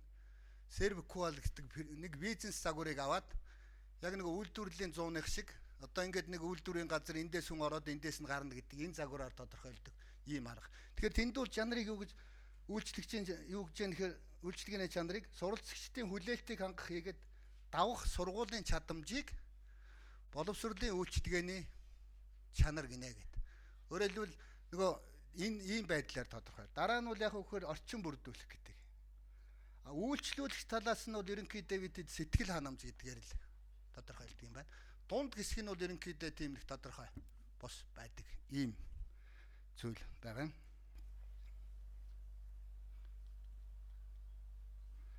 За тэгээ энэ загварыг одоо дэлхийн нийт маш олон ажил байдаг юм байна. Үйлчлэгээний чанар гэсэн 10 ийм одоо айд аваад энэ 10 айдаа тус 10 одоо үзүүлэлт аваад ингээд 100 үзүүлэлтээр тодорхойлдог нэг юм байна. Ард нь бол тэр 25 хүчин зүйлээр 5 айгаар тодорхойлдог юм. Тэгээ энд нэг их одоо их анхаармаар зүйл байгаа. Энд яг вөхөр тэр хамгийн доотлын тэр хэрэглэгчийн талаарх ойлголт тэр мэдрэмтгий байдал гэдэг хоёрыг бол хамгийн их онцгойлж энэ ажлуудаас бол гаргасан. Тэгэхээр энэ бол одоо 90 оноос хойш энүүгээр хийсэн ажил бол маш их байдаг юм байна. Тэгээ энийг бол дээд боловсролын байгууллагад хийсэн байна. Дээд боловсролын хичээлд хийсэн байна. Дээд боловсролын энэ одоо мэрэгжлийн сургалт үйлдвэрлэхэд хийсэн байна. Дунд сургуулийнхад хийсэн байна. Тэгээ зөвхөн энэ загварын 10 аргачлал нь байна. Энүүгээр ингээд гаргаа тавьчихдаг ийм нэг ажлуудыг бол их хийдэг юм байна. За энүүгээр хийдэг одоо дизайн нь бол ерөнхийдөө энэ байна. Энд яг вөхөр ерөөсөө яаж хийдэг вөхөр энэ үйлчлүүлэгч хоёрын хоорондын одоо энэ дээр бол би тэр нэг ялгаа гэж бичсэн байгаа. Жишээ нь одоо хүлээж байгаа үйлчлэгээ хувь хүний авах гэж байгаа үйлчлэгээ хүлээж байгаа үйлчлэгээ өгöd хүлээлтийн талаарх удирдлагын ойлголт хоёрын ялгаа хэр байна гэдгээр жишээ нь үйлчлэгээний чанар. Одоо бид бас нэг юм хоорондын холбоосыг бол анхаарсан байна. Тэгээд мөн идэвхтэй суралцах аргыг биологи хичээл заахад ашиглах нь гэдгээр судалгаа хийсэн байгаа юм. Би энэ судалгаа хийхдээ өөрөө хамтран ажилладаг одоо энэ зурган дээр байгаа энэ профессортой бол хамтраад бид нар энэ биологи хичээлийг одоо зааж байхдаа хэрхэн идэвхтэй аргыг одоо ашиглаж байна гэдгээр хэдэн жилийнхаа ажиглалтан дээр суйрлаад энэ номыг зохиосон байгаа юм. Тэгээд идэвхтэй ийм суралцах үйл ажиллагааны хүрээнд болохоор бид нар оюутнуудыг тодорхой бүлгүүдүүд хуваагаад тэгээд мөн туршилтууд хийх замаар одоо суралцах боломж олгож байна. Энэ идэвхтэй суралцах үйл ажиллагаа гэхээр дотор нь их олон элементээс жишээлбэл хүүхдүүд ингээд оюутнууд хамтраад 2-3 ингээд жижиг бүлэгт ингээд хуваагдаад тэгээ асуулт асуухаар асуултын хариултыг хоорондоо жижиг бүлгээр ярилцаад дараа нь нийт одоо бүлгийнхэнтэй танилцуулах хэлбэрийг одоо ашигладаг. Тэр нь юун дээр ач холбогдолтой нөхөр хүүхдүүд ингээд бодох зүйлээ дотроо бодох биш одоо хажуугийнхаа хүмүүстэй ярилцж байна. Тэгээд мөн багшийн өгж байгаа даалгавартай холбоотойгоор хүүхдүүд бас хариултаа бичиж боловсруулна. Ингэхдээ бол ингээд товч бөгөөд тодорхой бичих ийм загварт бас суралцж байна гэсэн үг. Тэгэхээр мөн тухайн одоо хичээл заахтай холбоотойгоор бид нар ямар материалуудыг уншиж болох уу, ямар асуултуудтай холбоотойгоор одоо хичээлээ бэлдэж болох уу гэдгээр бас ийм идэвхтэй аргаас нэлээд зүйлийг суралцах боломжтой. Тэгээд бүлгээр хүүхдүүд бас тестэнд хариулдаг. Ингэж тестэнд хариулахдаа болохоор дангаараа биш бас бүлэг болоод хоорондоо хамтарч юм ярилцах юм боломжтой байгаа. Дараа нь би бас жишээнүүд хэлнэ. Жорж багш бит хоёр нийлээд эхлээд нэг судалгааны асуултуудаа зохиосон байгаа. Нэгдүгээр асуултын хувьд болохоор энэ идэвхтэй хичээл заах арга зүйг ашигласнараа оюутнуудын суралцах болон тухайн шинжлэх ухаантай холбоотой өөрийн хандлагыг төлөвшүүлэхэд нь сайжруулсан зүйл байна уу гэдэг асуулт байгаа. Хоёр дахь асуулт нь судалгааны асуулт байна болохоор хүүхдүүд ингэж бүлгүүдэд хуваагдаж ажилласнараа суралцах зүйлээ максимум түвшинд буюу илүү зүйлийг сурах гэм болцоо гарч ирсэн үү гэдэг асуулт байна. Идэвхтэй суралцахын арга зүйн хувьд болохоор биологийн хичээл дээр бид нар энэ аргыг бол ашиглаад ингэхдээ бол тийм өргөжүүлсэн идэвхтэй арга зүй гэдэг экстенсив гэдэг энэ арга зүйг бол ашигласан байна. Тэр өргөжүүлсэн гэдэг нь дангаараа биш дандаа бүлгээрээ ажиллах тухай байгаа. Тэгэхээр хүүхдүүд бүлгээрээ ч суралцсан мөн тест шалгалтаа өгөхдөө бас бүлгээрээ шалгалтаа өгөх юм арга. За тэгээ бид нар энд бол нөгөө хүүхдүүд ингээ бүлгүүдэд хуваагдаад асуултуудад хариулт өгөөд тэгээд мөн бүлгээрээ бүлгийн бүтээл гаргаад тэгээд багшийн удирдлагаар ингэж ажиллаж байгаа юм. Ерөнхийдөө бол бүлгээрээ ажиллах энэ аргыг ашигласан ч гэсэн мөн одоо дангаараа суралцдаг уламж даргын хувьд ч гэсэн яг тэр санал асуулга тестийн асуултууд нь бол ижилхэн. За эхлээд бид нар идэвхтэй аргыг ашиглахдаа хүүхэд тухайн хичээлийг оюутнууд ингээд суралцахаас нь өмнө асуулт асуудаг. Тэр нь болохоор нэг хэд хэдэн асуулт бүхий тест байгаа. Дараа нь хичээлээ сурсны дараагаар бол хичээлийн дараах пост тест гэдэг яг ижилхэн асуулттай ийм асуулгыг бол явуулна. Тэгэхээр бид нар гол нь ялгааг нь харах юм зорилготой байна. Тэгээд энд бол 37 асуулт бүхий ийм тестийг бол ашигласан байгаа. За бид нар бас энэ хичээл эхлэхийн өмнө болон хойно ийм санал асуулга хийхээс гадна явцын дунд 3 шалгалт авсан тухай хичээл дээр. За энд бид нар юуг харж болох вэ гэхээр регрессийн коэффициент байна. Тухайлбал анх одоо хичээлийг орохоос өмнө авсан шалгалтын дээр үзүүлсэн оноог бол эхний мөрөн дээр барилуулад дараа нь явцын дунд одоо бид нар нөгөө хийсэн шалгалтуудынхаа дүнг бол оруулсан байна. Энэ эхний шалгалтанд бол хүүхдүүд мэдээж тухайн одоо дунд сургуульд байхдаа биологийн хичээл дээр үзсэн тухайн сэдвтэй холбоотой мэдлэгээ бол өндөөлж яах гэсэн үг. Энд бол өмнө нь бол тэр хүүхдүүд яг нэг юм багшаар заалгаагүй учраас бол ийм ялгаанууд бол мэдээж гарна гэдгийг бол ойлгож байгаа. Тэгээд энэ ялгаа зөрүүг харахад бол нөгөө бүлгээр ажилласан болон дангаараа суралцсан хүүхдүүдийн аль аль нь бол ийм үнэлгээ шалгалтанд ороход бол харьцангуй бүлгээрээ ажилласных нь үр дүн илүү байна гэдгийг бол энэ хүснэгтээр бол харуулж байгаа. За бас нэг юм үнэлгээ хийж байгаа юу харагдаж байна гэхээр нөгөө экстенсив буюу тэр бүлгээрээ одуулаа ажилласан хүүхдүүдийн хувьд бол тэд нар нөгөө 3 удаа шалгалт өгсөн байгаа явцын дунд энэ 3 шалгалтын дээр аль алин дээр нь дангаараа ажилласан хүүхдүүдээс бол илүү дүнтэй байсан. Энэ бүлгээрээ ажилласан хүүхдүүдийн хувьд бол дангаараа ажилласнаас бол нэг наацх нь 10%-ээр илүү оноо авч чадсан байна. Тэгэхээр энэ бол 10% гэдэг бол харьцангуй бас өндөр оноо нэг бүрчлэн энэ хүүхдүүдийг авч үзэж байгаатай харьцуулахад.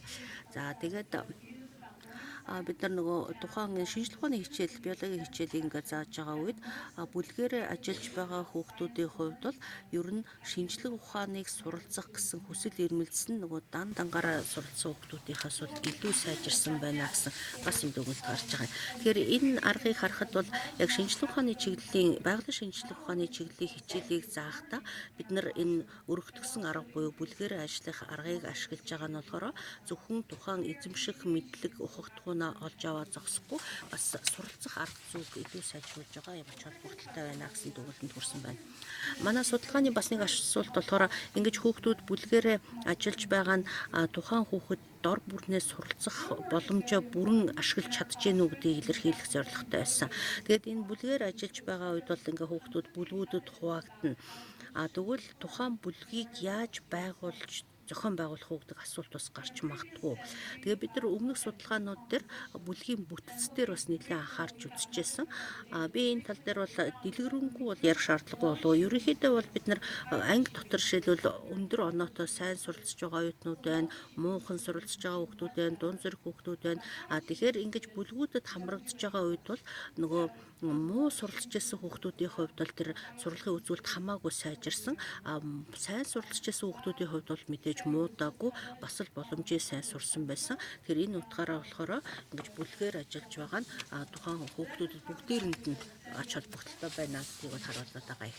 За бүлгийн хэмжээний хувьд бид нар бодохдоо ингээд бүлэгт хуваахтаа нэг бүлэг том байвал зүгээр үү эсвэл одоо жижиг байх уу гэдэг ингээд туршиж үзсэн байгаа.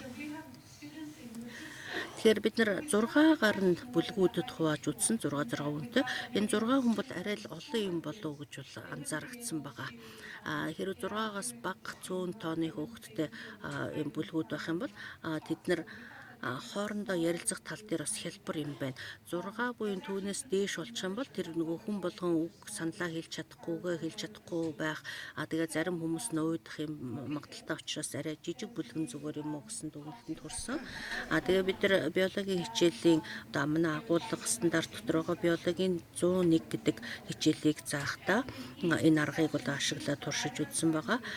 Тэгэхдээ бид нар нөгөө том жижиг бүлгийн ялгаа гаргахын тулд зарим оюутнуудыг 6-аар нь бүлгүүдэд хуваагаад заримыг нь 3-аар нь бүлгүүдэд хувааж ажилласан.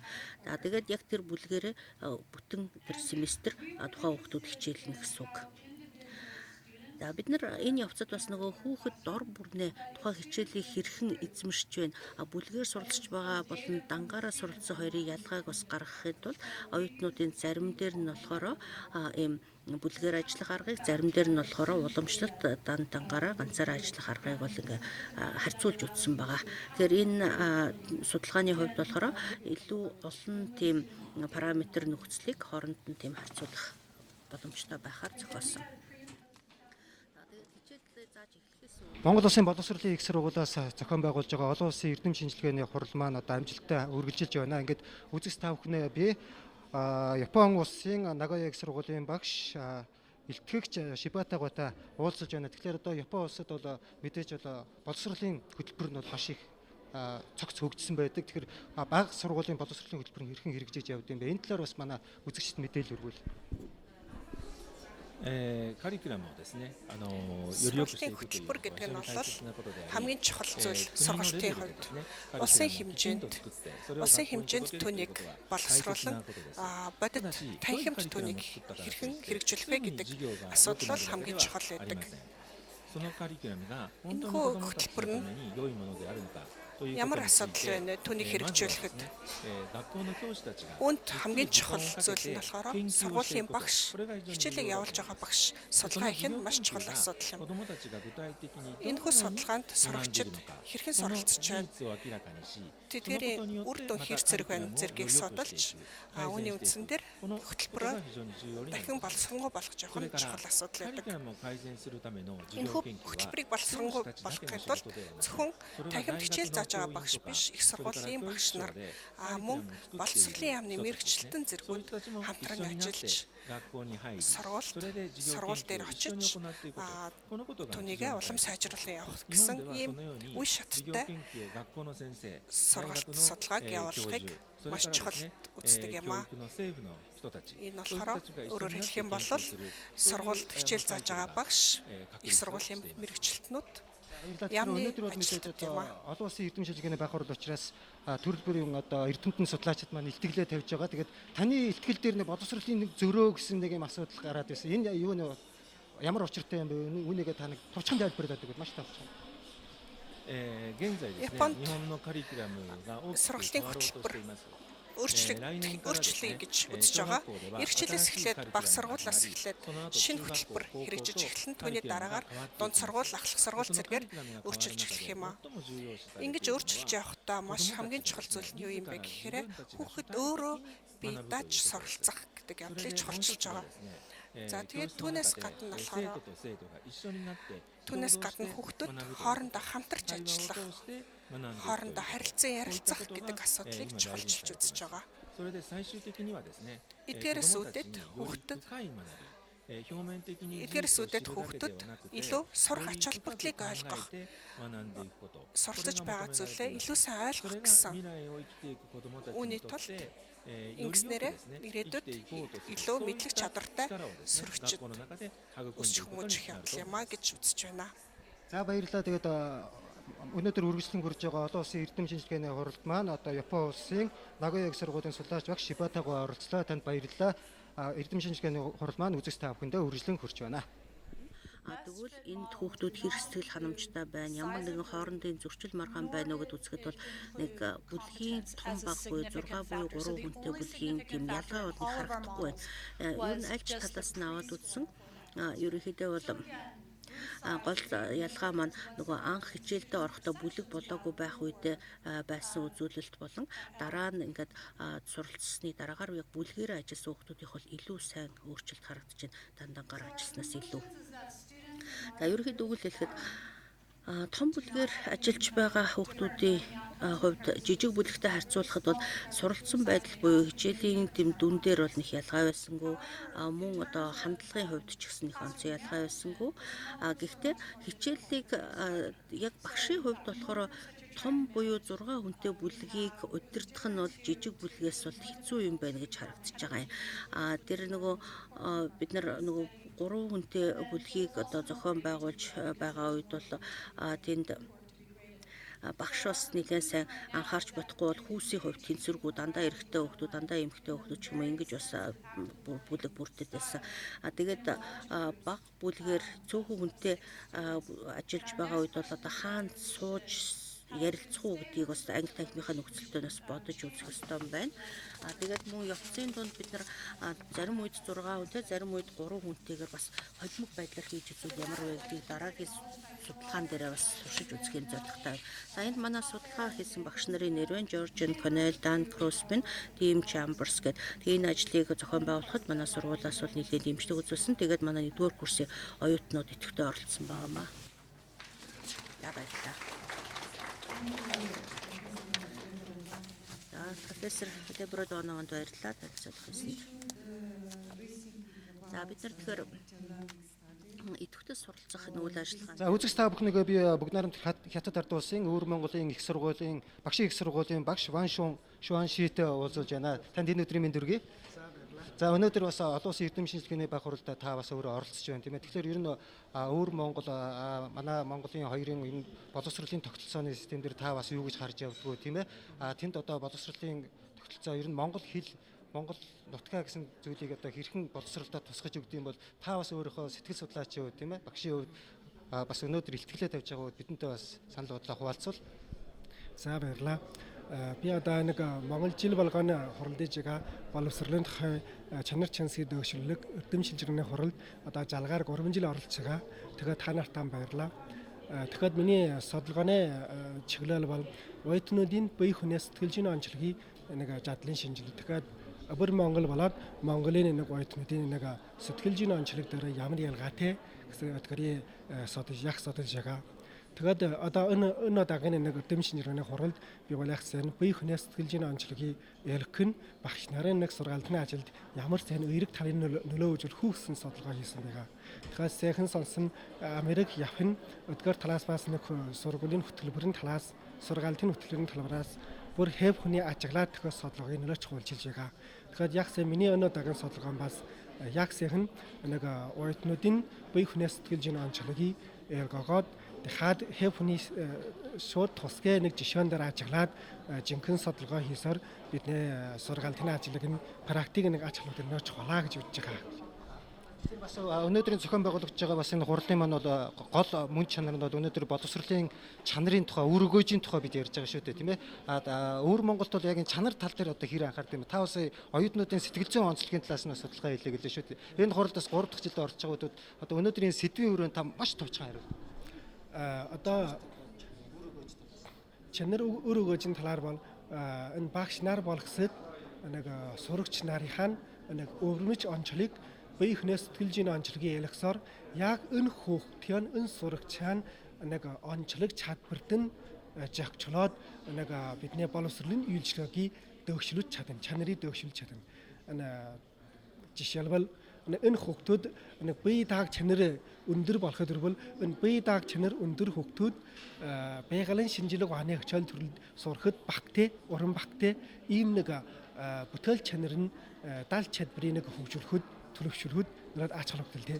Тэгээд энэ талын үр өгөж судалгаанаар дамжаад бидний нэг багш нар нэг онол болоо практик нэг ач холбогдлыг хангааж өгнө.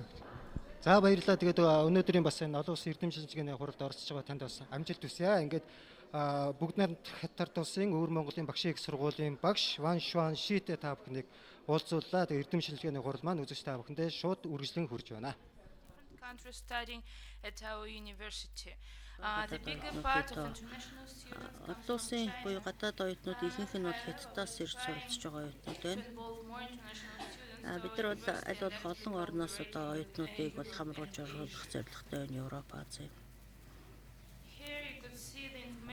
За энд болохоор богино хугацааны солилцооны хөтөлбөрүүдийг хэрэгжүүлдэг тухай байгаа. Бид нар одоогоор дэлхийн 100 гаруй их дээд сургуультай түншлэлийн харилцаатай болоод ажиллаж байна. Тэгээд мөн манай бакалаврын болон магистрийн түвшний оюутнууд бас солилцооны хэлбэрээр суралцахын боломжийг гаргахын төлөө ажиллаж байна. Манай сургуулийн нэг давуу тал бид нар Erasmus гэдэг хөтөлбөрт Европын холбооны хөтөлбөрт бол ингээ хамрагдаад оролцож байгаа. Тэгэхээр манай оюутнуудын хувьд бол гадаадд бас суралцахын тэтгэлэг авах боломжтой болсон байгаа. За бид нар бас кампус дээр буюу оюутны хотгондоо оюутнуудыг олон талаасаа хоорондоо тийм бие биенээсээ суралцах гадаад оюутнуудаас туршлага хуваалцах зэрэг ийм боломжийг гаргахыг хичээж байна. За манай сургууль бас гол олон түнш байгууллагуудтай ажилладаг. Манайд тэтгэлэгт хөтөлбөр гэж байгаа. 2018 оноос бид нар энэ тэтгэлэгт хөтөлбөрөө бол эхлүүлсэн. Тэгээд энэ хөтөлбөрийн хүрээнд сургуулийн оноо сайтай байгаа оюутнуудын хувьд бол санхүүгийн дэмжлэг авахаар хүсэлтээ гаргахын боломжтой байгаа. Жилд одоо 2 удаа ийм тэтгэлгийн уралдаан зарлаа. Тэгээд оюутнууд сайн суралцж байгаа оюутнууд энэ тэтгэлгээр түнш их сургууль дээр солилцооны аргаар одоо очиж суралцах ийм боломжтой байгаа юм. За Erasmus хөтөлбөрт оролцож байна. Одоогоор бид нар Erasmus хөтөлбөрийн хүрээнд 10 гэрээг бол байгуулсан байгаа. Тэгэхээр манай оюутнууд болон багш нарын хувьд энэ Erasmus хөтөлбөрт оролцож байгаа түнш ихтэй сургуулиуд дээр солилцооны журмаар очиж ажиллаж суралцж байгаа. Миний ойлгож байгаагаар Монгол улс ч гэсэн энэ Erasmus хөтөлбөрийн хүрээнд энэ чадвар бэхжүүлэх үйл ажиллагаанд оролцох боломжтой байгаа гэж ойлгож байна. Тэгэхээр энэ хүрээнд бас хамтын ажиллагааг өрнүүлж болж байна. За мэрэгжлийн ур чадварыг сайжруулах гэдэг чиглэлээр